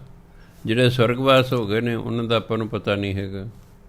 ਮੈਨੂੰ ਕੋਈ ਗੁਰਮੁਖ ਨਹੀਂ ਟੱਕਰਿਆ ਹੈਗਾ, ਕਿਉਂਕਿ ਗੁਰਮੁਖ ਹੋਣਾ ਹੀ ਬੜਾ ਔਖਾ ਹੈ। ਜਿਹਦਾ ਜੀਵਨ ਹੂ ਬਹੂ ਬਾਣੀ ਅਨੁਸਾਰ ਹੋ ਜੇ, ਸੋਚ ਬਾਣੀ ਅਨੁਸਾਰ ਹੋ ਜੇ, ਕਰਮ ਬਾਣੀ ਅਨੁਸਾਰ ਹੋ ਜਾਣ, ਉਹ ਗੁਰਮੁਖ ਹੁੰਦਾ ਹੈ। ਸਾਨੂੰ ਤਾਂ ਕੱਲ੍ਹ ਦੀ ਚਿੰਤਾ ਲੱਗੀ ਰਹਿੰਦੀ, ਅਸੀਂ ਕਿੱਥੋਂ ਗੁਰਮੁਖ ਹੋ ਸਕਦੇ ਐਡੀ ਛੇਤੀ, ਬੜਾ ਟਾਈਮ ਲੱਗਣਾ ਹੈ। ਹਾਂ, ਪਰ ਲੱਗੇ ਰਹਿਣਾ, ਕਦੇ ਨਾ ਕਦੇ ਕਿਰਪਾ ਗੁਰੂ ਮਹਾਰਾਜ ਕਰਨਗੇ। ਮਨ ਹਟ ਕਰਮ ਕਮਾਮ ਦੇ, ਜਿਹੜੇ ਮਨ ਦੇ ਮਗਰ ਲੱਗ ਕੇ ਕਰਮ ਕਰਦੇ ਹਨ, ਨਿਤ ਨਿਤ ਹੋਏ ਖੁਆਰ, ਉਹ ਹਮੇਸ਼ਾ ਖੁਆਰ ਹੁੰਦੇ ਰਹਿੰਦੇ ਹਨ। ਕਿਉਂ? ਮਨ ਮੈਲਾ ਹੈ, ਮਨ ਭੈੜਾ ਹੈ, ਅਤੇ ਭੈੜੇ ਮਨ ਨੇ ਸਾਡੇ ਤੋਂ ਭੈੜੇ ਹੀ ਕੰਮ ਕਰਵਾਉਣੇ ਨੇ। ਅਸੀਂ ਫਿਰ ਜਦ ਭੈੜੇ ਕੰਮ ਕਰਾਂਗੇ ਫਿਰ ਖੁਆਰ ਹੋਵਾਂਗੇ। ਇਹ ਹੈ, ਮਨਮੁਖ ਨੇ ਤਾਂ ਜੋ ਉਹਦੇ ਮਨ ਨੇ ਕਿਹਾ ਉਹ ਕਰਮ ਕਰਨਾ। ਜੇ ਮੰਨ ਲਓ ਤੁਸੀਂ ਕੋਈ ਨਸ਼ਾ ਨਹੀਂ ਕਰਦੇ, ਇਸ ਪੁਆਇੰਟ 'ਤੇ ਤੁਸੀਂ ਗੁਰਮੁਖ ਹੋ। ਤੁਸੀਂ ਕਿਸੇ ਨਸ਼ਾ ਕਰਨ ਵਾਲੇ ਨੂੰ ਕਹਿੰਦੇ ਭਾਈ ਨਸ਼ਾ ਨਾ ਕਰਿਆ ਕਰੋ, ਉਹ ਤੁਹਾਡੀ ਸੁਣਦਾ ਹੀ ਨਹੀਂ, ਉਹ ਆਪਣੀ ਮਰਜ਼ੀ ਕਰਦਾ। ਉਹ ਮਾਨਠ ਹੈ ਨਾ, ਆਪਣੀ ਮਨਮਰਜ਼ੀ ਕਰਦਾ, ਇਸੇ ਬਾਅਦ ਫਿਰ ਖੁਆਰ ਹੁੰਦਾ ਰਹਿੰਦਾ ਹੈ। ਗੁਰਮੁਖ ਖੁਆਰ ਨਹੀਂ ਹੁੰਦਾ। ਕਿਉਂ? ਉਹ ਤਾਂ ਗੁਰੂ ਦੀ ਮਰਜ਼ੀ ਅਨੁਸਾਰ ਚੱਲ ਰਿਹਾ, ਫਿਰ ਗੁਰੂ ਮਹਾਰਾਜ ਨੂੰ ਖੁਆਰ ਹੋਣ ਹੀ ਨਹੀਂ ਦਿੰਦੇ। ਜੇ ਸਿੱਖ ਗੁਰੂ ਨੂੰ ਪਿਆਰ ਕਰਦੇ ਤਾਂ ਗੁਰੂ ਮਹਾਰਾਜ ਵੀ ਆਪਣੇ ਸਿੱਖ ਨੂੰ ਪਿਆਰ ਕਰਦੇ ਨੇ। ਭਾਈ ਜੋਗਾ ਸਿੰਘ ਆਪਣੇ ਮਾਂ ਬਾਪ ਨਾਲ 14 ਸਾਲ ਦਾ ਸੀ ਜਦੋਂ ਪੇਸ਼ਾਵਰ ਤੋਂ 10ਵੇਂ ਪਾਤਸ਼ਾਹ ਗੁਰੂ ਤੇਗ ਬਹਾਦਰ ਗੁਰੂ ਗੋਬਿੰਦ ਸਿੰਘ ਮਹਾਰਾਜ ਨੂੰ ਅਨੰਦਪੁਰ ਸਾਹਿਬ ਮਿਲਣ ਆਇਆ। ਪੇਸ਼ਾਵਰ ਦਾ ਰਹਿਣ ਵਾਲਾ ਸੀ ਭਾਈ ਜੋਗਾ ਸਿੰਘ, ਬੱਚਾ ਸੀ 14 ਸਾਲਾਂ ਦਾ। ਮਾਂ ਪਿਓ ਦਸਮ ਪਾਤਸ਼ਾਹ ਮਾਂ ਪਿਓ ਨੂੰ ਪਹਿਲਾਂ ਜਾਣਦੇ ਸਨ। ਬੱਚਾ ਪਹਿਲੀ ਵਾਰੀ ਆਇਆ। ਗੁਰੂ ਮਹਾਰਾਜ ਕਹਿੰਦੇ ਕਾਕਾ ਤੇਰਾ ਕੀ ਨਾਂ ਹੈ? ਕਹਿੰਦੇ ਜੀ ਮੇਰਾ ਨਾਂ ਹੈ ਜੋਗਾ। ਦਸਮ ਪਾਤਸ਼ਾਹ ਕਹਿੰਦੇ ਕਾਕਾ ਤੂੰ ਕਿਹਦੇ ਜੋਗਾ? ਤੇ ਅੱਗੋਂ ਕਹਿੰਦਾ ਜੀ ਮੈਂ ਗੁਰੂ ਜੋਗਾ। ਕਹਿੰਦੇ ਅੱਛਾ ਜੇ ਤੂੰ ਗੁਰੂ ਜੋਗਾ ਤਾਂ ਗੁਰੂ ਤੇਰੇ ਜੋਗਾ। ਹੁਣ ਦੇਖੋ ਦੋਨਾਂ ਨੇ ਇੱਕ ਦੂਜੇ ਨੂੰ ਕਹਿਤਾ। ਬੱਚਾ ਕਹਿੰਦਾ ਮੈਂ ਗੁਰੂ ਜੋਗਾ ਅਤੇ ਗੁਰੂ ਕਹਿੰਦਾ ਮੈਂ ਤੇਰੇ ਜੋਗਾ। ਹੁਣ ਇਮਤਿਹਾਨ ਤਾਂ ਦੋਨਾਂ ਦਾ ਹੋਣਾ, ਤਾਂ ਹੀ ਪਤਾ ਲੱਗੂ। ਇਮਤਿਹਾਨ ਤੋਂ ਬਿਨਾਂ ਸਾਰੇ ਹੀ ਅਸੀਂ ਪਾਸ, ਸਾਰੇ ਗੁਰਮੁਖ ਹਾਂ। ਜਦੋਂ ਇਮਤਿਹਾਨ ਹੋ ਫਿਰ ਪਤਾ ਲੱਗੂ ਕਿੱਥੇ ਅਸੀਂ ਖੜ੍ਹੇ ਹਾਂ। ਅੱਜ ਸਰਕਾਰ ਨੇ ਕਹਿਤਾ 75% ਤੋਂ ਕਿਸੇ ਨੂੰ ਘੱਟ ਨੰਬਰ ਨਹੀਂ ਦੇਣੇ। ਕਿਸੇ ਨੇ ਲਿਖਿਆ ਨਹੀਂ ਲਿਖਿਆ ਕੀਤਾ, ਤੁਸੀਂ ਆਪਣੇ ਕੋਲੋਂ ਲਿਖ ਲਓ ਚਾਹੇ ਕਿਸੇ ਤੋਂ ਲਿਖਵਾ ਲਓ, ਬੱਚੇ ਦਾ ਪੇਪਰ ਪੂਰਾ ਕਰ ਦੇਣਾ। ਲਓ ਹੋ ਗਿਆ ਕਹਿੰਦੇ ਫੇਲ ਨਹੀਂ ਕਿਸੇ ਨੂੰ ਕਰਨਾ। 75% ਦੇ ਨੰਬਰ ਵੀ ਨਹੀਂ ਘੱਟ ਦੇਣੇ। ਕਿਤੇ 2 ਨੰਬਰ ਆਏ ਨੇ ਸਰਕਾਰ ਸਾਨੂੰ ਨਹੀਂ ਪਤਾ, ਪੇਪਰ 'ਚ ਉਹਦੇ 75 ਨੰਬਰ ਹੋਣੇ ਚਾਹੀਦੇ ਨੇ। ਚਾਹੇ ਕਿਸੇ ਤੋਂ ਲਿਖਵਾਓ, ਉਸ ਨੂੰ ਸੱਦ ਕੇ ਲਿਖਵਾਓ, ਚਾਹੇ ਆਪ ਲਿਖੋ। ਇਹ ਪੜ੍ਹਾਈ ਹੋ ਰਹੀ ਜੀ ਦੱਸੋ। ਅਤੇ ਇਹੋ ਜਿਹੇ ਬੱਚੇ ਹਾਂ DC ਲੱਗੇ ਹੀ ਖੜ੍ਹੇ ਬਸ, ਜਿਹਨਾਂ ਦੀ ਨੀਂਹ ਹੀ ਮਾੜੀ ਹੋ ਗਈ ਹੈ। ਉਹਨੇ ਕਿਹਾ ਇਸ ਲਈ ਸਾਡਾ ਕੋਈ ਪੰਜਾਬ ਦਾ ਬੰਦਾ ਹੁਣ DC ਨਹੀਂ ਲੱਗ ਰਿਹਾ। ਨੋ ਆਹ ਬਿਹਾਰ ਵਾਲੇ ਸਾਰੇ ਆ ਗਏ ਨੇ, ਕੋਈ ਨਹੀਂ ਹੁੰਦਾ ਦੇ ਚੱਜ ਦੇ ਨਹੀਂ ਰਹੇ, ਕੋਈ ਮਿਹਨਤ ਹੀ ਨਹੀਂ ਕਰਦਾ, ਪੱਠਾ ਬਹਿ ਗਿਆ ਕੌਮ ਦਾ। ਹਾਂਜੀ, ਜਿਸ ਕੌਮ ਦੇ ਵੱਡੇ ਅਫਸਰ ਨਾਲ ਨਾ ਹੁਣ ਉਹਨੇ ਉਸ ਕੌਮ ਦੀ ਕੀਮਤ ਕੋਈ ਨਹੀਂ ਰਹਿੰਦੀ। ਦਫ਼ਤਰ 'ਚ ਕੋਈ ਨਹੀਂ ਪੁੱਛਦਾ ਜੀ ਚਲੋ ਚਲੋ। ਤੁਹਾਡਾ ਹੋਵੇ ਰਿਸ਼ਤੇਦਾਰ DC, ਦੂਜੇ ਜ਼ਿਲ੍ਹਿਆਂ ਵਾਲੇ ਵੀ ਪੁੱਛਦੇ ਨੇ, ਪਤਾ ਲੱਗਦਾ ਵੀ ਹਾਂ ਇਹ DC ਦਾ ਲੜਕਾ ਹੈ ਜਾਂ DC ਦਾ ਭਰਾ ਹੈ, DC ਦਾ ਭਤੀਜਾ, DC ਦਾ ਰਿਸ਼ਤੇਦਾਰ ਹੈ। ਸਿਰਫ ਇੰਨੇ ਹੀ ਜਾ ਕੇ ਕਹਿਣਾ ਮੈਂ ਫਲਾਣਾ ਦਾ ਜੀ, ਆਓ ਜੀ ਆਓ ਜੀ, ਬੈਠੋ ਜੀ ਬੈਠੋ ਜੀ। ਤੁਹਾਡਾ ਕੋਈ ਹੈ ਹੀ ਨਹੀਂ, ਕੌਣ ਪੁੱਛੂਗਾ? ਫਿਰ ਜਾਓ ਧੱਕੇ ਖਾਂਦੇ ਹੋਏ। ਇੰਨੀ ਸੋਚ ਕੋਈ ਨਹੀਂ ਪੰਜਾਬ ਵਾਲਿਆਂ ਦੇ ਵਿੱਚ। ਸਾਡੀ ਦਵਾਨੀ ਕੀਮਤ ਨਹੀਂ ਰਹਿਣੀ ਇੰਡੀਆ 'ਚ। ਨਹੀਂ ਤਾਂ ਦੇਖੋ ਮੁਸਲਮਾਨਾਂ ਦੀ ਯੂਨੀਵਰਸਿਟੀ, ਇੱਕ ਅਲੀਗੜ੍ਹ ਯੂਨੀਵਰਸਿਟੀ, ਇੱਕ ਵੱਡਾ ਫੌਜੀ ਮੁਸਲਮਾਨ ਫੌਜੀ ਅਫਸਰ ਰਿਟਾਇਰ ਹੋ ਕੇ ਮੁਸਲਿਮ ਯੂਨੀਵਰਸਿਟੀ ਦਾ ਜਿਹੜਾ ਵਾਈਸ ਚਾਂਸਲਰ ਲੱਗਿਆ, ਉਹ ਵਿਦਿਆਰਥੀਆਂ ਨੂੰ ਕਹਿੰਦਾ ਦੇਖੋ ਓਏ ਸਿੱਖ 2 ਕਰੋੜ ਨੇ, ਤੁਸੀਂ 18 ਕਰੋੜ ਹੋ। ਕਹਿੰਦੇ ਸਿੱਖ 2 ਕਰੋੜ ਨੇ, ਮੁਸਲਮਾਨ 18 ਕਰੋੜ ਨੇ। ਕਿਸੇ ਵੀ ਦਫ਼ਤਰ ਚਲੇ ਜਾਓ, ਸੈਂਟਰ ਦੇ ਸਟੇਟ ਦੇ, ਕਿਤੇ ਕਿਸੇ ਦਫ਼ਤਰ ਤੁਸੀਂ ਚਲੋ ਤੁਹਾਨੂੰ ਉੱਥੇ ਸਰਦਾਰ ਅਫਸਰ ਮਿਲੂਗਾ। ਤੁਹਾਡਾ ਕਹਿੰਦੇ ਕੋਈ ਮਿਲਦਾ? ਤੁਸੀਂ ਪੜ੍ਹਦੇ ਹੀ ਨਹੀਂ ਹੈਗੇ। ਅਸੀਂ ਪੜ੍ਹਦੇ ਨਹੀਂ। ਕਹਿੰਦੇ ਉਹੀ ਕੌਮਾਂ ਤਰੱਕੀ ਕਰਦੀਆਂ ਜਿਹੜੇ ਪੜ੍ਹੀਆਂ ਕੌਮਾਂ।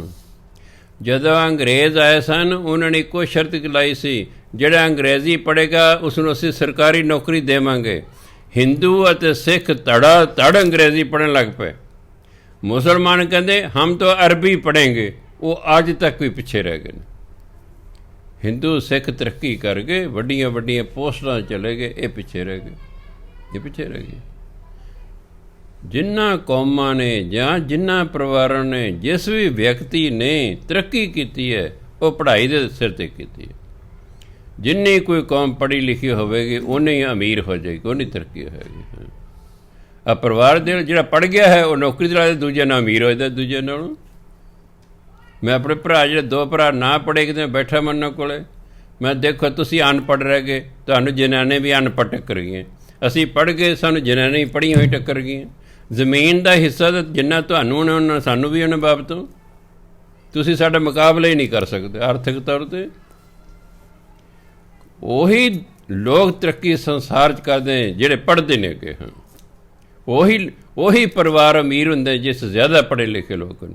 ਅਨਪੜ੍ਹ ਕੀ ਕਰਨਾ, ਠ ਕਰੀ ਜਾਣਾ, ਜਾਂ ਦਿਹਾੜੀ ਕਰ ਲੈਣੀ। ਦਿਹਾੜੀ ਤਾਂ ਘਰ ਦਾ ਗੁਜ਼ਾਰਾ ਹੁੰਦੇ, ਰੋਟੀ ਪਾਣੀ ਦੇ, ਕੋਠੀਆਂ ਕਾਠੀਆਂ ਕੋਈ ਨਹੀਂ ਪੈਂਦੀਆਂ, ਕਾਰਾਂ ਨਹੀਂ ਲੈਂਦੀ ਦਿਹਾੜੀਦਾਰ ਤੋਂ। 400-500 ਰੁਪਇਆ ਦਿਹਾੜੀ ਲੈਣ ਵਾਲਾ ਕਾਰਾਂ ਨਹੀਂ ਖਰੀਦ ਸਕਦਾ, ਤੁਹਾਡੇ ਵਾਂਗੂ ਕੋਠੀਆਂ ਨਹੀਂ ਪਾ ਸਕਦਾ। ਅਨਪੜ੍ਹ ਬੰਦਾ ਨਹੀਂ ਇਹ ਕੰਮ ਕਰ ਸਕਦਾ।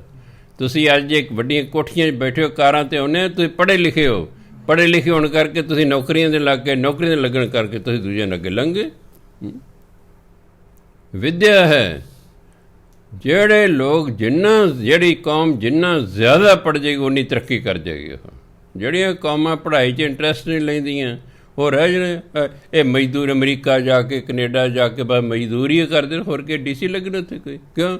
+2 ਤੋਂ ਬਾਅਦ ਚਲੇ ਜਾਣਾ, ਪੜ੍ਹਾਈ ਕਰਨੀ ਕੋਈ ਨਹੀਂ, ਲੱਗੇ ਰਹੋ। ਫਿਰ ਮਜ਼ਦੂਰੀ ਕਰਨੀ ਫਿਰ ਇੱਥੇ ਹੀ ਕਰ ਲਓ, ਕਲੀਓ ਹੀ ਕਰਨੀ ਹੈ। ਕਹਿੰਦਾ ਇੱਕ ਨਹੀਂ ਟੈਲੀਫੋਨ ਮਾਂ ਨੇ ਕੀਤਾ, ਕਹਿੰਦਾ ਮਾਂ ਮੈਂ ਨਾ ਇਸ ਵੇਲੇ ਕਲੀ ਕਰ ਰਿਹਾ, ਅਜੇ ਨਹੀਂ ਮੈਂ ਤੈਨੂੰ ਟੈਲੀਫੋਨ ਕਰ ਸਕਦਾ। ਕਹਿੰਦੇ ਜੇ ਤੂੰ ਕਲੀਓ ਹੀ ਕਰਨੀ ਸੀ ਫਿਰ ਇੱਥੇ ਹੀ ਕਰ ਲੈਂਦਾ ਹੈ। ਤੂੰ ਜੇ ਕਲੀ ਕਰਨੀ ਕੈਨੇਡਾ ਜਾਣਾ ਸੀ ਫਿਰ ਇੱਥੇ ਹੀ ਕਲੀ ਕਰ ਲੈਂਦਾ, ਕਲੀ ਕਰਨੀ ਜਾਣਾ ਸੀ। ਇਹੀ ਕਹਿੰਦਾ। ਔਰ ਉੱਥੇ ਉਹਨਾਂ DC ਲਾਣੇ ਕਿਸੇ ਨੇ +2 ਵਾਲੇ ਨੂੰ।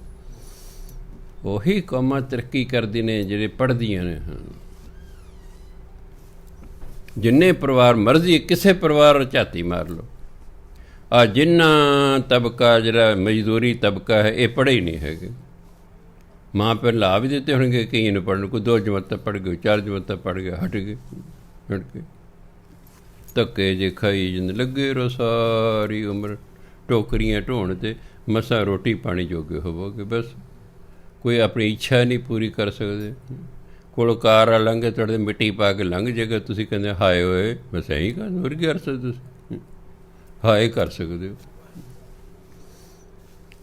ਸੋ ਇਸ ਲਈ ਗੁਰੂ ਮਹਾਰਾਜ ਕਹਿੰਦੇ ਮਨ ਅਠ ਕਰਮ ਕਮਾਵਦੇ। ਮਾਂ ਪਿਓ ਕਹਿੰਦੇ ਪੜ੍ਹ ਲੈ, ਇਹ ਪੜ੍ਹਦਾ ਨਹੀਂ ਹੈ, ਮਨ ਅਠ ਕਰਨਾ ਖਾਈਏ ਧੱਕੇ ਫਿਰ ਹੋਏ। ਜਦੋਂ ਅਸੀਂ ਕਿਸੇ ਸਿਆਣੇ ਦੀ ਗੱਲ ਹੀ ਨਹੀਂ ਮੰਨਣੀ, ਆਪਣੀ ਮਰਜ਼ੀ ਕਰਨੀ ਹੈ, ਫਿਰ ਧੱਕੇ ਖਾਣੇ ਨੇ, ਖਾਈ ਜੋ ਧੱਕੇ ਫਿਰ ਹੋਏ। ਕੌਣ ਹੁਣ ਤੁਹਾਨੂੰ ਧੱਕਿਆਂ ਧੋੜਿਆਂ ਤੋਂ ਬਾਹਰ ਕੱਢ ਸਕਦਾ ਹੈ?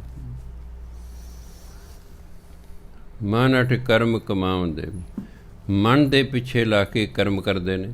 ਨਿਤ ਨਿਤ ਹੋਏ ਖੁਆਰ, ਨਿਤ ਨਿਤ ਭਾਵ ਹਮੇਸ਼ਾ, ਰੋਜ਼ ਰੋਜ਼ ਨਹੀਂ, ਹਮੇਸ਼ਾ ਹੀ ਖੁਆਰ ਹੁੰਦੇ ਹਨ। ਅੰਤਰ ਸ਼ਾਂਤ ਨਾ ਆਵੇ, ਕਿਉਂਕਿ ਮਨ ਮਰਜ਼ੀ ਕੀਤੀ ਤੇ ਕੰਮ ਮਾੜੇ ਕੀਤੇ। ਜਿਹੜਾ ਗੁਰਮੁਖ ਹੈ ਉਹਨੂੰ ਕਹੋ ਭਾਈ ਨਸ਼ੇ ਨਾ ਕਰ, ਉਹ ਹਟਦਾ ਹੀ ਨਹੀਂ ਹੈਗਾ। ਚੰਗਾ ਭਾਈ ਫਿਰ ਪਿਆਰ ਹੈ, ਨਾਲੇ ਤੇਰਾ ਪਰਿਵਾਰ ਬਰਬਾਦ ਹੋਵੇਗਾ। ਹੁਣ ਮੰਨ ਲਓ ਘਰ ਦਾ ਮੁਖੀ ਹੈ, ਉਹ ਨਸ਼ੇ ਕਰ ਰਿਹਾ, ਬਾਕੀ ਪਰਿਵਾਰ ਦੱਸੋ ਕਿਆ ਕਰੇਗਾ ਬਈ? ਹੈ ਨਾ ਉਹਨੂੰ ਕਿਸੇ ਨੇ ਪੜ੍ਹਾਉਣਾ, ਨਾ ਉਹਨਾਂ ਦੀ ਕਿਸੇ ਫੀਸਾਂ ਦੇਣੀਆਂ, ਨਾ ਗੱਲ ਹੈ। ਉਹਨਾਂ ਦੇ ਵਿੱਚ ਹੀ ਹੱਟ ਉੱਡ ਜਾਣੇ ਪੜ੍ਹਨੋਂ, ਉਹ ਫਿਰ ਧੱਕੇ ਧੋੜੇ ਜਿਹੇ ਖਾਈ ਜਾਣਗੇ। ਕਈ ਮੁਖੀ ਨੇ, ਘਰ ਦੇ ਮੁਖੀ ਨੇ, ਸ਼ਰਾਬੀ ਕਬਾਬੀ ਨੇ, ਨਸ਼ਈ ਨੇ। ਮੈਂ ਬਥੇਰਾ ਉਹਨਾਂ ਨੂੰ ਸਮਝਾਉਣਾ, ਮੈਂ ਤੁਹਾਡੇ ਤੇ ਲੰਘ ਜੂ ਔਖੀ ਸੌਖੀ, ਆਹ ਜਿਹੜਾ ਤੁਹਾਡਾ ਪਰਿਵਾਰ ਹੈ ਰੁਲ ਜਾਏਗਾ। ਕਿਉਂ ਇਹਨਾਂ ਨੂੰ ਮਜ਼ਦੂਰ ਬਣਾਉਣ 'ਤੇ ਲੱਗੇ ਹੋਏ, ਦਿਹਾੜੀਦਾਰ ਬਣਾ ਦੋਗੇ, ਸਾਰੀ ਉਮਰ ਫਿਰ ਇਸ 'ਚੋਂ ਨਹੀਂ ਨਿਕਲ ਸਕਣਗੇ। ਜਿਹੜੇ ਦਿਹਾੜੀਆਂ ਕਰਦੇ ਨੇ ਸਾਰੀ ਉਮਰ ਗਰੀਬੀ 'ਚ ਰਹਿੰਦੇ ਨੇ, ਇਹ ਨਹੀਂ ਨਿਕਲ ਸਕਣਗੇ ਇਹਨਾਂ 'ਚ ਨਾ। ਮਨ ਅੱਠ ਹੈ ਬਸ, ਮੈਂ ਨਹੀਂ ਨਸ਼ੇ ਕਰਨੋਂ ਹਟਦੇ। ਠੀਕ ਹੈ ਭਾਈ। ਸੋ ਤਾਂ ਗੁਰੂ ਮਹਾਰਾਜ ਕਹਿੰਦੇ ਇਹ ਇਸ ਲਈ ਖੁਆਰ ਹੁੰਦੇ ਨੇ, ਅੰਤਰ ਸ਼ਾਂਤ ਨਾ ਆਵੇ, ਇਹਨਾਂ ਦੇ ਮਨ ਨੂੰ ਸ਼ਾਂਤੀ ਨਹੀਂ ਆਉਂਦੀ। ਨਾ ਸੱਚ ਲੱਗੇ ਪਿਆਰ, ਨਾ ਰੱਬ ਨਾਲ ਪਿਆਰ ਪੈਂਦਾ, ਕਿਉਂਕਿ ਮਨ ਮਰਜ਼ੀ ਕਰਦੇ ਨੇ। ਰੱਬ ਨਾਲ ਪਿਆਰ ਤਾਂ ਤਾਂ ਹੀ ਪੈ ਜੇ ਅਸੀਂ ਗੁਰੂ ਦੇ ਆਖੇ ਲੱਗਾਂਗੇ। ਜੇ ਆਪਣੀ ਮਰਜ਼ੀ ਕਰਨੀ ਹੈ ਫਿਰ ਰੱਬ ਨਾਲ ਕਿਵੇਂ ਪਿਆਰ ਹੋਏਗਾ? ਗੁਰਮੁਖੀਆਂ ਮੂੰਹ ਸੋਹਣੇ, ਗੁਰ ਕੈ ਹੇਤ ਪਿਆਰ, ਸੱਚੀ ਭਗਤੀ ਸੱਚ ਰਤੇ, ਦਰ ਸੱਚੈ ਸਚਿਆਰ, ਆਏ ਸੇ ਪ੍ਰਵਾਨ ਹੈ। ਖਿਆਲ ਰੱਖਣਾ ਜੀ, ਪੜ੍ਹਦੇ ਹੋਏ ਹਾਂ ਥੋੜ੍ਹੀ ਜਿਹੀ ਵਿਆਕਰਨ ਆਉਣੀ ਚਾਹੀਦੀ ਹੈ, ਨਹੀਂ ਤਾਂ ਮੈਂ ਪੜ੍ਹਦੇ ਆਏ ਸੇ ਪ੍ਰਵਾਨ ਹੈ, ਉਹਨਾਂ ਨੂੰ ਪਤਾ ਹੀ ਨਹੀਂ ਵੀ ਆਏ ਸ਼ਬਦ ਹੈ, ਆਇਆ ਨਹੀਂ ਹੈ। ਇਹ ਮੈਂ ਦੇਖਿਆ ਕਈ ਪਾਠੀ ਪਤਾ ਨਹੀਂ ਅਨਪੜ੍ਹ ਨੇ ਕਿ ਖੋਪੜੀ ਨਹੀਂ ਵਰਤਦੇ ਹੈ। ਉਹ ਦਾਤੇ ਨੇ ਖੋਪੜੀ ਦਿੱਤੀ ਹੈ, ਇਹਨੂੰ ਵਰਤੋ, ਇਹ ਕਾਹਦੇ ਲਈ ਹੈ? ਇਹ ਵਰਤਣ ਲਈ ਹੈ ਨਾ, ਵਰਤਨੀ। ਵੀ ਆਇਆ ਇੱਕ ਵਚਨ ਹੁੰਦਾ, ਆਏ ਬਹੁਵਚਨ, ਸਿੱਧਾ ਹਿਸਾਬ ਹੈ। ਵੀ ਬਹੁਵਚਨ ਹੈ ਤਾਂ ਜਿਹੜੀ ਕਿਰਿਆ ਵੀ ਉਹ ਵੀ ਬਹੁਵਚਨ ਹੋਏਗੀ, ਅਤੇ ਹੈ ਦਾ ਬਹੁਵਚਨ ਹਿੰਦੀ 'ਚ ਹੁੰਦਾ ਹੈ। ਵਹਿ ਜਾਤਾ ਹੈ, ਵੇ ਜਾਤੇ ਹੈ ਆਏਗਾ ਫਿਰ ਨਾ। ਖੋਪੜੀ ਨਹੀਂ ਵਰਤਣੀ, ਮੈਂ ਲਿਖਤਾ ਹਾਂਜੀ ਠੀਕ ਹੈ। ਫਿਰ ਅੱਗੋਂ ਪਤਾ ਕਿ ਲੈ ਗੁਰੂ ਮਹਾਰਾਜ ਕਮਲੇ ਨੇ, ਜੇ ਹੈ ਦਾ ਲਿਖ ਨਾ ਦਿੰਦੇ ਬਿੰਦੀ ਲਾ ਦਿੰਦੇ। ਅੱਗੋਂ ਫਿਰ ਉਹ ਉਦੋਂ ਅੱਗੇ ਮੂਰਖਤਾ ਵਿਖਾਉਂਦੇ ਨੇ। ਕਹਿੰਦੇ ਗੁਰੂ ਮਹਾਰਾਜ ਜੀ ਮੈਂ ਗੁਰੂ ਮਹਾਰਾਜ ਬਾਣੀ ਨਹੀਂ ਸੀ ਆਉਂਦੀ ਲਿਖਣੀ, ਉਹਨਾਂ ਬਿੰਦੀ ਲਾ ਦਿੰਦੇ। ਅੱਗੋਂ ਐਂ ਕਹਿੰਦੇ ਨੇ, ਸਗੋਂ ਆਪਣੀ ਮੂਰਖਤਾ ਵਿਖਾਉਂਦੇ ਨੇ। ਵੀ ਤੁਸੀਂ ਪੜ੍ਹਿਆ ਹੋਇਆ ਬੰਦਾ ਵੀ ਜਦੋਂ ਅਨਪੜ੍ਹਾਂ ਦੀ ਤਰ੍ਹਾਂ ਪਾਠ ਕਰਦਾ, ਅਫਸੋਸ ਹੁੰਦਾ ਹੈ। ਇਸ ਲਈ ਜਿਹੜੇ ਵਿਦਵਾਨ ਲੋਕ ਨੇ ਕਦੇ ਕਿਸੇ ਤੋਂ ਸੰਥਿਆ ਨਹੀਂ ਲੈਣ ਜਾਂਦੇ, ਉਹ ਤਾਂ ਆਪ ਹੀ ਵਿਦਵਾਨ ਨੇ। ਉਹ ਇਹਨਾਂ ਅਨਪੜ੍ਹਾਂ ਤੋਂ ਥੋੜ੍ਹੇ ਸੰਥਿਆ ਲੈਣ ਤੁਰ ਜਾਣਗੇ ਜੀ, ਡੇਰੇ ਵਾਲਿਆਂ ਤੋਂ। ਇਹ ਤਾਂ ਪੜ੍ਹੇ ਹੀ ਕੋਈ ਨਹੀਂ ਸਕੂਲਾਂ ਕਾਲਜਾਂ 'ਚ, ਇਹ ਤਾਂ ਉੱਥੇ ਡੇਰੇ ਤੱਕ ਪੜ੍ਹੇ ਨੇ। ਤੂੰ ਕਿੱਥੋਂ ਤੱਕ ਪੜ੍ਹਿਆ? ਕਹਿੰਦੇ ਗੁਰਦੁਆਰੇ ਤੱਕ ਪੜ੍ਹਿਆ ਹੋਇਆ। ਕੋਈ ਪ੍ਰੋਫੈਸਰ, ਕੋਈ ਪੜ੍ਹਿਆ ਲਿਖਿਆ ਬੰਦਾ ਸੰਥਿਆ ਨਹੀਂ ਲੈਣ, ਉਹਨੇ ਤਾਂ ਪਹਿਲਾਂ ਹੀ ਆਉਂਦਾ, ਉਹਨਾਂ ਨੇ ਤਾਂ ਪਹਿਲਾਂ ਹੀ ਆਉਂਦਾ, ਉਹਨਾਂ ਨੇ ਕੀ ਸਿੱਖਣ ਜਾਣਾ ਵੀ ਹੈ? ਕਦੇ ਕੋਈ ਦਿਖਾ ਦੇ ਪ੍ਰੋਫੈਸਰ ਹੀ ਦੇਖ ਲਓ, ਕਿਤਾਬਾਂ ਲਿਖੀਆਂ ਨਾ, ਟੀਕੇ ਜਿਹੜੇ ਲਿਖੇ ਨੇ ਸਾਰੇ ਪ੍ਰੋਫੈਸਰਾਂ ਨੇ ਲਿਖੇ ਹੋਏ ਨੇ, ਅਰਥ ਕੀਤੇ ਨੇ ਪ੍ਰੋਫੈਸਰਾਂ ਨੇ ਕੀਤੇ ਹੋਏ ਨੇ। ਕਿਉਂ? ਕੋਈ ਪ੍ਰੋਫੈਸਰ ਸੰਸਕ੍ਰਿਤ ਜਾਣਦਾ, ਕੋਈ ਅਰਬੀ ਜਾਣਦਾ, ਕੋਈ ਫਾਰਸੀ ਜਾਣਦਾ, ਕੋਈ ਹਿੰਦੀ ਜਾਣਦਾ, ਕੋਈ ਕੁਛ ਜਾਣਦਾ। ਬੜੇ ਕੁਆਲੀਫਾਈਡ ਲੋਕ ਨੇ, ਉਹਨਾਂ ਨੂੰ ਵੈਸੇ ਹੀ ਪਤਾ, ਉਹਨਾਂ ਨੂੰ ਵੈਸੇ ਹੀ ਪਤਾ ਹੈ ਵੀ ਇਹ ਸ਼ਬਦ ਦਾ ਕੀ ਅਰਥ ਹੈ, ਕਿਉਂਕਿ ਉਹ ਕੁਆਲੀਫਾਈਡ ਲੋਕ ਨੇ। ਦੂਜੇ ਨੂੰ ਰਟੇ ਲਾਉਣੇ ਪੈਂਦੇ ਨੇ। ਹਾਂ ਜੀ ਲਾਈ ਚ ਬੱਪੜੇ ਕੀ ਹੁੰਦਾ ਜੀ? ਹਾਂ, ਉਹ ਤਾਂ ਬੱਪੜੇ ਰਟੇ ਲਾਏਗਾ ਜੀ। ਉਹ ਦੂਜੇ ਨੂੰ ਉਂਝ ਪਤਾ, ਕੁਆਲੀਫਾਈਡ ਬੰਦੇ ਨੂੰ ਪਤਾ ਬੱਪੜੇ ਬਣੇ ਵਿਚਾਰੇ ਹੁੰਦਾ, ਉਹਨੇ ਥੋੜ੍ਹਾ ਤੇ ਦੇਖੀ ਜਾਂਦਾ ਹੁੰਦਾ। ਇਸ ਲਈ ਪੜ੍ਹੇ ਲਿਖੇ ਹੋਏ ਲੋਕ ਕਦੇ ਇਸ ਤਰ੍ਹਾਂ ਨਹੀਂ ਲੈਣ ਜਾਂਦੇ ਸੰਥਿਆਵਾਂ। ਉਹਨਾਂ ਪਹਿਲਾਂ ਹੀ ਆਉਂਦਾ ਹੁੰਦਾ। ਮੈਨੂੰ ਕਹੇ ਤੁਸੀਂ ਕਿੱਥੋਂ ਸੰਥਿਆ ਲਈ? ਮੈਂ ਕਿਤੋਂ ਵੀ ਨਹੀਂ ਲਈ। ਮੈਂ 3 ਦਿਨ ਗਿਆ ਸੀ ਮਹਾਂਪੁਰਖਾਂ ਕੋਲ, ਉਹ ਕਹਿੰਦੇ ਬਈ ਤੈਨੂੰ ਤਾਂ ਬਾਣੀ ਆਉਂਦੀ ਹੈ, ਜਾ ਤੂੰ ਕੀ ਕਰੇਂਗੇ ਇੱਥੇ? ਹਾਂਜੀ। ਕੁਦਰਤੀ ਤੀਜੇ ਦਿਨ ਉਹਨਾਂ ਨੇ ਬਾਣੀ 'ਚ ਕਹਿੰਦੇ ਉਹ ਜਿਹੜਾ ਸਿਖਾ ਰਿਹਾ ਸੀ ਬਾਣੀ, ਉਹਨੇ ਜਾ ਕੇ ਮਹਾਂਪੁਰਖਾਂ ਨੂੰ ਕਹਿਤਾ ਬਈ ਇਹ ਜਿਹੜੇ ਆਏ ਨੇ ਮਾਸਟਰ ਜੀ, ਇਹਨਾਂ ਨੂੰ ਤਾਂ ਪਹਿਲਾਂ ਹੀ ਬਾਣੀ ਆਉਂਦੀ ਹੈ। ਉਹਨੇ ਮੈਨੂੰ ਸੱਦਿਆ, ਮੈਂ 4 ਸਾਲ ਬਾਣੀ ਨੂੰ ਅਰਥਾਂ ਸਮੇਤ ਪੜ੍ਹਿਆ ਹੋਇਆ। ਉਹਨਾਂ ਵਿੱਚੋਂ ਸੁਣਿਆ, ਉਹ ਸੰਸਕ੍ਰਿਤ ਹੀ ਸੁਣੀ। ਹੁਣ ਮੈਂ ਸੰਸਕ੍ਰਿਤ ਪੜ੍ਹੀ ਹੋਈ ਸੀ 10ਵੀਂ ਤੱਕ। ਕਹਿੰਦੇ ਭਾਈ ਤੂੰ ਸੰਸਕ੍ਰਿਤ ਪੜ੍ਹਿਆ? ਮੈਂ ਹਾਂਜੀ। ਉਹ ਵਿੱਚੋਂ ਨਾ ਸੁਣਿਆ। ਕਹਿੰਦੇ ਭਾਈ ਤੈਨੂੰ ਬਾਣੀ ਆਉਂਦੀ ਹੈ, ਤੈਨੂੰ ਕੋਈ ਫਾਇਦਾ ਨਹੀਂ ਇਹਨਾਂ ਨਾਲ ਐਵੇਂ ਰਹਿਣ ਦਾ, ਤੂੰ ਆਪਣੇ ਮੌਜ ਕਰ ਜਾ। 3 ਦਿਨਾਂ ਬਾਅਦ ਮੈਨੂੰ ਤੌਰ 'ਤੇ ਕਹਿੰਦੇ ਤੈਨੂੰ ਤਾਂ ਆਉਂਦੀ ਹੈ। ਕਿਉਂ? ਉਹ ਪੜ੍ਹੇ ਕੋਈ ਨਹੀਂ ਵਿਚਾਰੇ, ਉਹ ਤਾਂ ਉੱਥੇ ਹੀ ਉਹਨਾਂ ਸਿੱਖਣਾ ਉੜਾੜਾ ਸਾਰਾ ਸ਼ੁਰੂ ਕਰਕੇ। ਉਹਨਾਂ ਨੇ ਤਾਂ ਆਪੇ ਫਿਰ ਸਿੱਖਣਾ ਪੈਣਾ ਹੈ। ਜਿਹੜੇ ਕੁਆਲੀਫਾਈਡ ਬੰਦੇ ਹੁੰਦੇ ਉਹਨਾਂ ਨੂੰ ਕੀ ਲੋੜ, ਵੈਸੇ ਹੀ ਆਉਂਦਾ ਹੁੰਦਾ। ਇਸ ਕਰਕੇ ਉਹ ਫਿਰ ਜਿਹੜੇ ਕੁਆਲੀਫਾਈਡ ਬੰਦੇ ਉਹਨਾਂ ਨੂੰ ਪਤਾ ਵੀ ਇਸ ਸ਼ਬਦ ਨੂੰ ਕੀ ਬੋਲਣਾ ਹੈ। ਬਾਕੀ ਤਾਂ ਜਿਵੇਂ ਕਿਸੇ ਨੇ ਕਹਿ ਤਾ ਨਾ ਉਵੇਂ ਬੋਲੀ ਜਾਣਾ। ਪੜ੍ਹਿਆ ਲਿਖਿਆ ਕਹਿੰਦਾ ਵੀ ਇਹ ਜਿਹੜਾ ਇੱਥੇ ਲਿਖਿਆ ਆਹ ਵੀ ਕੀ ਬਾਕੀ ਇਹੀ ਉਚਾਰਨ ਹੈ। ਕਈ ਸ਼ਬਦਾਂ ਦੇ ਮੈਨੂੰ ਵਾਰੀ ਡਿਕਸ਼ਨਰੀ ਚੈੱਕ ਕਰਨੀ ਪਈ। ਹੁਣ ਜਿਵੇਂ ਨੰਨਾ ਹਾਹਾ ਅਤੇ ਨੰਨਾ ਹਾਹੇ ਨੂੰ ਸਿਹਾਰੀ, ਜਦੋਂ ਕਿਤਾਬ ਲਿਖਣੀ ਸੀ ਫਿਰ ਬੜੇ ਧਿਆਨ ਨਾਲ ਲਿਖਣੀ ਸੀ। ਹਰ ਘਰ ਡਿਕਸ਼ਨਰੀ ਹੈ, ਦੇਖਣਾ ਪਿਆ। ਹਿੰਦੀ ਦੀ ਡਿਕਸ਼ਨਰੀ ਵੇਖੀ, ਨੰਨਾ ਹਾ, ਹਿੰਦੀ ਦੀ ਡਿਕਸ਼ਨਰੀ ਨੰਨਾ ਹਾ ਕਿਤੇ ਹੈ ਹੀ ਨਹੀਂ, ਨਿਬੜਿਆ ਕੰਮ। ਨੰਨਾ ਹਾਹੇ ਨੂੰ ਸਿਆਰੀ ਹੈਗੀ ਹਿੰਦੀ 'ਚ, ਹਿੰਦੀ ਡਿਕਸ਼ਨਰੀ ਨੰਨਾ ਹਾਹੇ ਨੂੰ ਸਿਆਰੀ ਹੈ, ਉਚਾਰਨ ਨਹ ਦਾ ਮਤਲਬ ਨਹੀਂ। ਫਿਰ ਫਾਰਸੀ ਦੀ ਡਿਕਸ਼ਨਰੀ ਵੇਖੀ, ਉੱਥੇ ਨੰਨਾ ਹਾਹਾ ਸੀ, ਉਹਦੇ ਦੋ ਉਚਾਰਨ ਤੇ ਨਹ ਨ, ਜਨ ਪੜ੍ਹੇ ਨਹ ਜਾਂ ਪੜ੍ਹਨਾ ਨ, ਇਹਦਾ ਅਰਥ ਹੈ ਨ। ਨੰਨਾ ਹਾਹਾ ਇਕੱਲਾ ਜਿਹੜਾ ਸ਼ਬਦ ਹੈ ਫਾਰਸੀ ਦਾ, ਨੰਨਾ ਹਾਹੇ ਨੂੰ ਸਿਆਰੀ ਇਹ ਹਿੰਦੀ ਦਾ। ਜਦੋਂ ਇੰਨਾ ਗਿਆਨ ਹੋਊਗਾ ਤਾਂ ਹੀ ਅਸੀਂ ਅਰਥ ਠੀਕ ਕਰ ਸਕਾਂਗੇ ਨਾ, ਨਹੀਂ ਤਾਂ ਉਹਨੇ ਨੰਨਾ ਹਾਹਾ ਨੇ, ਨੰਨਾ ਹਾਹੇ ਨੂੰ ਸਿਆਰੀ ਵੀ ਨੇ, ਐਂ ਪੜ੍ਹੀ ਜਾਵਾਂਗੇ, ਐਂ ਪੜ੍ਹੀ ਜਾਵਾਂਗੇ। ਫਿਰ ਦੇਖਿਆ ਵੀ ਨੰਨਾ ਹਾਹੇ ਨੂੰ ਸਿਆਰੀ ਇਹ ਹਿੰਦੀ ਦਾ ਸ਼ਬਦ ਹੈ, ਅਰਥ ਹੈ ਨਾ। ਨੰਨਾ ਹਾਹਾ ਇਹ ਫਾਰਸੀ ਦਾ ਸ਼ਬਦ ਹੈ, ਇਹਦਾ ਉਚਾਰਨ ਨ, ਜਾਂ ਫਾਰਸੀ ਦਾ ਉਚਾਰਨ ਹੈ ਨ, ਇਹਦਾ ਅਰਥ ਹੈ ਨਾ। ਇਸ ਲਈ ਇਹ ਬੜੇ ਧਿਆਨ ਨਾਲ ਬਾਣੀ ਪੜ੍ਹਨੀ ਚਾਹੀਦੀ ਹੈ, ਇਹ ਲਾਪਰਵਾਹੀ ਨਾਲ ਨਹੀਂ ਪੜ੍ਹਨੀ ਚਾਹੀਦੀ। ਹਾਂ, ਇਹ ਬੜੇ ਧਿਆਨ ਨਾਲ ਪੜ੍ਹਨੀ ਚਾਹੀਦੀ ਹੈ। ਤਾਂ ਮੈਂ ਬੇਨਤੀ ਕਰਦਾ, ਕੁਝ ਕੁ ਗੱਲਾਂ ਜੇ ਥੋੜ੍ਹੀ ਬਹੁਤੀ ਸਾਨੂੰ ਹਿੰਦੀ ਆਵੇ ਨਾ, ਹਿੰਦੀ ਤਾਂ ਬਿਨਾਂ ਤਾਂ ਗੁਰਬਾਣੀ ਆ ਹੀ ਨਹੀਂ ਸਕਦੀ, ਨਿਬੜਿਆ ਕੰਮ। ਜਿਹਨੂੰ ਹਿੰਦੀ ਨਹੀਂ ਆਉਂਦੀ ਉਹਨੂੰ ਗੁਰਬਾਣੀ ਪੜ੍ਹਨੀ ਆ ਹੀ ਨਹੀਂ ਸਕਦੀ, ਸਮਝ ਨਹੀਂ ਸਕਦੀ, ਦੂਰ ਦੀਆਂ ਗੱਲਾਂ ਨੇ। ਹੁਣ ਤਾਂ ਮੈਂ ਤੁਹਾਨੂੰ ਦੱਸਿਆ, ਸਵੇਰੇ ਜੇ ਭੋਗ ਪੈਣਾ ਸੀ, ਇੱਕ ਪੜ੍ਹ ਰਿਹਾ ਸੀ, ਉਹ ਹੈ ਪੜ੍ਹ ਰਿਹਾ ਸੀ, ਪੜ੍ਹਨਾ ਸੀ ਹੈ। ਮੈਂ ਦੱਸੋ ਇਹਨੂੰ ਮੈਂ ਕਿੰਨਾ ਮੱਥਾ ਮਾਰਿਆ ਪਈ, ਇੱਕ ਕਿਤਾਬ ਦੇ ਅਨੁਸਾਰ 60 ਸਫ਼ੇ ਦਾ ਤਿਆਰ ਕਰ ਲਓ। ਤੁਸੀਂ 1430 ਸਫ਼ੇ ਨਹੀਂ ਤਿਆਰ ਕਰ, ਜਿਹੜੀ ਤੁਹਾਨੂੰ ਰੌਲ ਲੱਗੀ ਹੈ 60 ਸਫ਼ੇ, ਇਹ ਤਾਂ ਕਿਤਾਬ ਅਨੁਸਾਰ ਤਿਆਰ ਕਰ ਲਓ ਨਾ। 2 ਸਾਲ ਲੰਘ ਗਏ ਬਸ। ਫਿਰ ਕਿਆ ਲਿਖੀ ਜੋ ਕਿਤਾਬਾਂ ਜੀ ਕਿ ਲਾਭ ਹੀ ਨਹੀਂ ਉਠਾਉਣਾ, ਤੁਹਾਡੇ ਸਭ ਬਾਹਰਲੇ ਜ਼ਿਆਦਾ ਲਾਭ ਉਠਾਉਣੇ।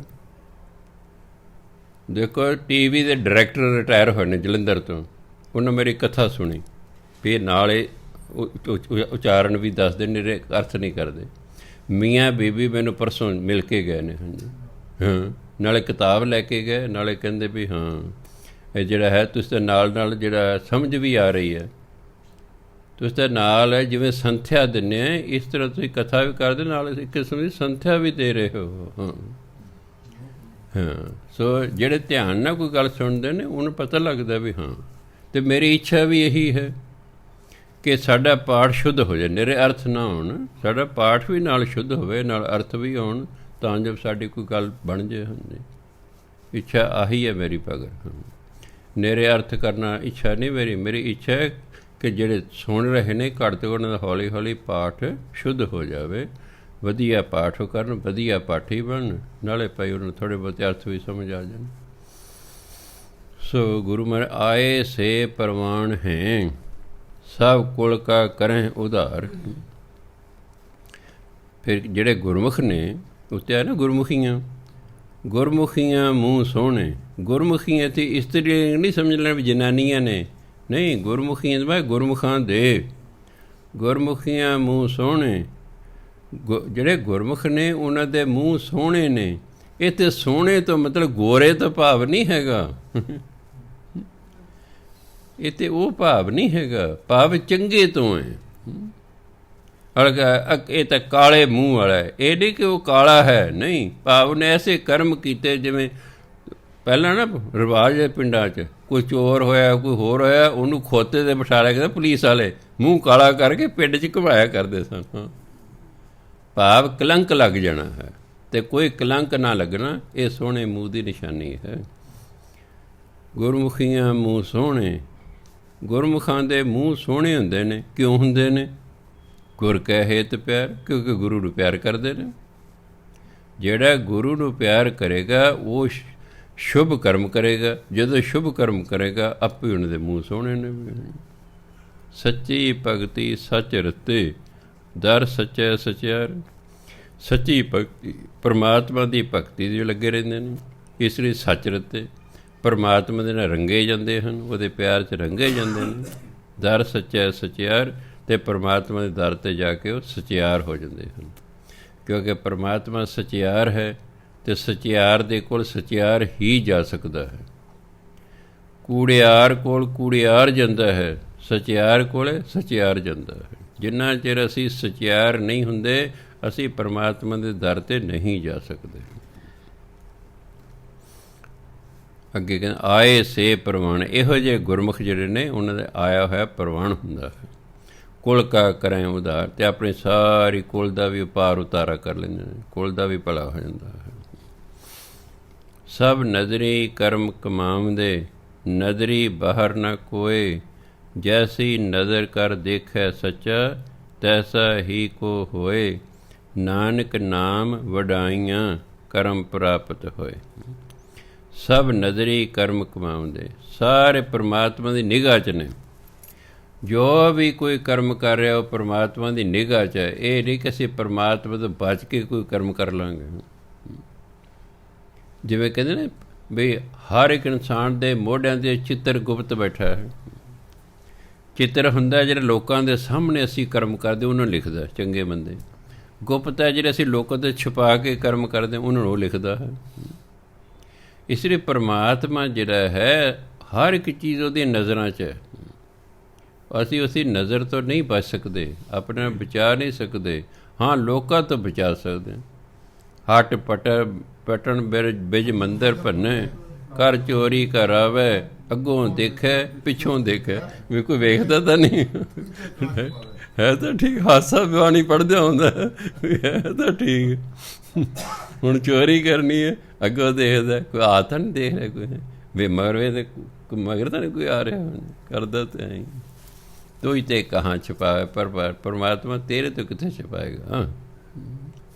ਇਸ ਲਈ ਸਭ ਨਜ਼ਰੀ ਕਰਮ ਕਮਾਉਂਦੇ, ਸਾਰੇ ਜਿੰਨੇ ਵੀ ਕਰਮ ਕੀਤੇ ਜਾ ਰਹੇ ਸਭ ਉਹਦੀ ਨਜ਼ਰ 'ਚ ਨੇ।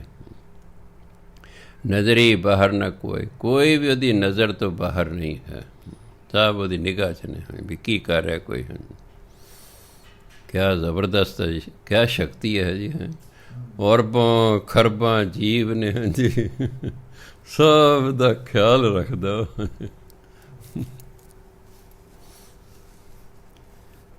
ਜੈਸੀ ਨਜ਼ਰ ਕਰ ਦੇਖੈ ਸੱਚਾ, ਪਰਮਾਤਮਾ ਜਿਹੋ ਜਿਹੀ ਨਜ਼ਰ ਨਾਲ ਕਿਸੇ ਨੂੰ ਵੇਖਦੇ ਨਾ, ਤੈਸਾ ਹੀ ਕੋ ਹੋਏ, ਉਹੋ ਜਿਹੇ ਬੰਦਾ ਹੋ ਜਾਂਦਾ।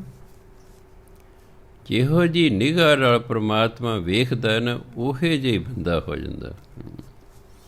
ਨਾਨਕ ਨਾਮ ਵਡਾਈਆਂ ਕਰਮ ਪ੍ਰਾਪਤ ਹੋਏ। ਨਾਮ ਦੇ ਨਾਲ ਮਨੁੱਖ ਨੂੰ ਵਡਿਆਈਆਂ ਮਿਲਦੀਆਂ। ਜੇ ਮਨੁੱਖ ਨਾਮ ਜਪਦਾ ਇਹਨੂੰ ਵਡਿਆਈ ਮਿਲਦੀ ਹੈ, ਇੱਥੇ ਵੀ ਅੱਗੇ ਵੀ। ਕਿਉਂ ਮਿਲਦੀ ਹੈ?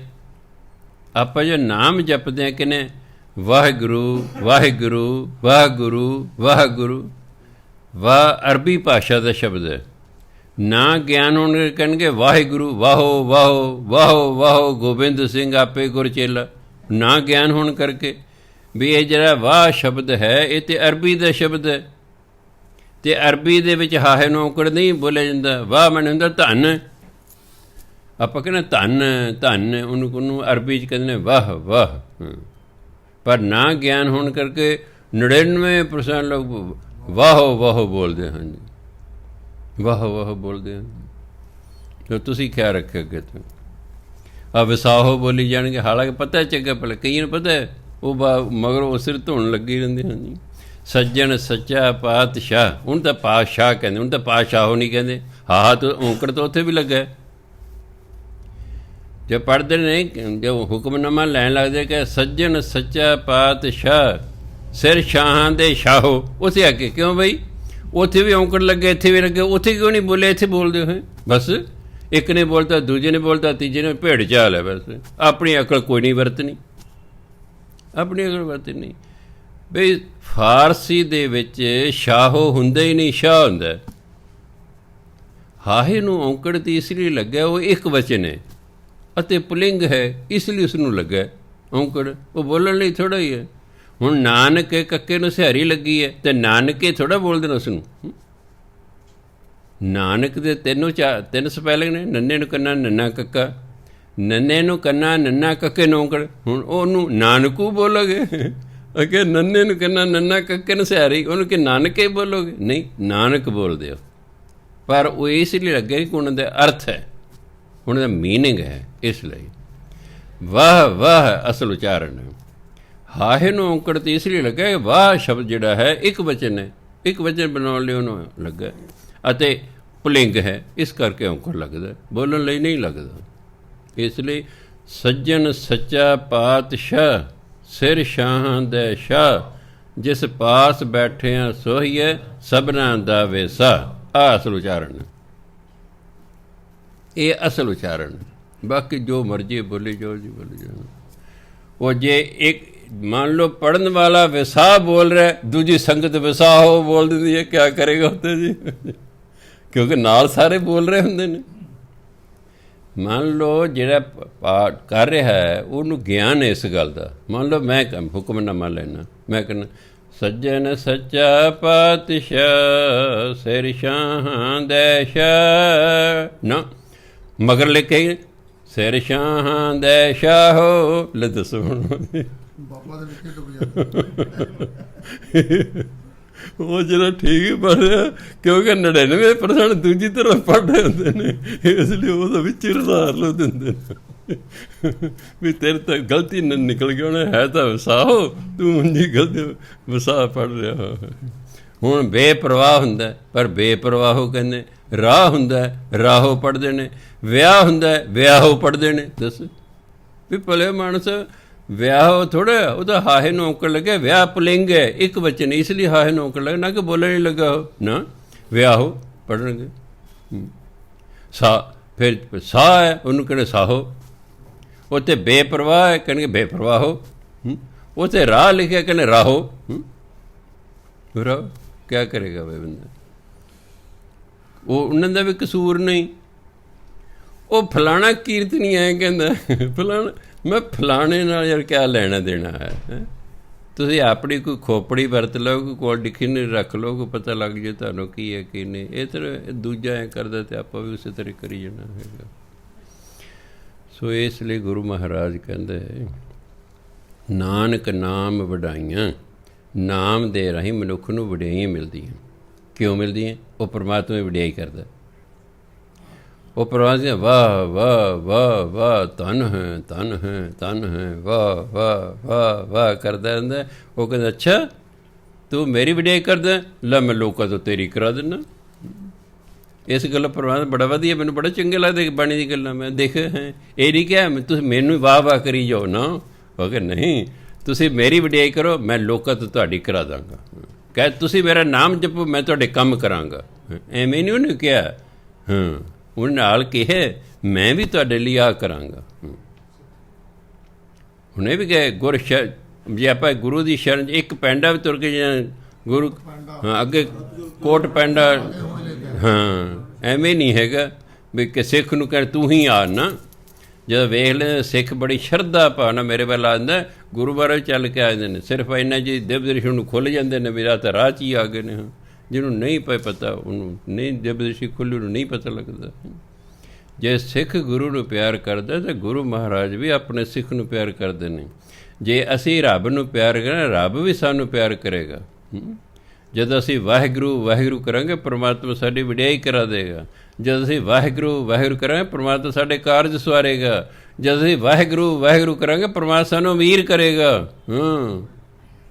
ਇਹ ਤਾਂ ਕਰਦੇ ਹੀ ਨਹੀਂ ਲੋਕ, ਧੱਕੇ ਥੋੜ੍ਹੇ ਜਿਹੇ ਖਾਈਏ ਤਾਂ ਕਿਆ ਕਰੀਏ।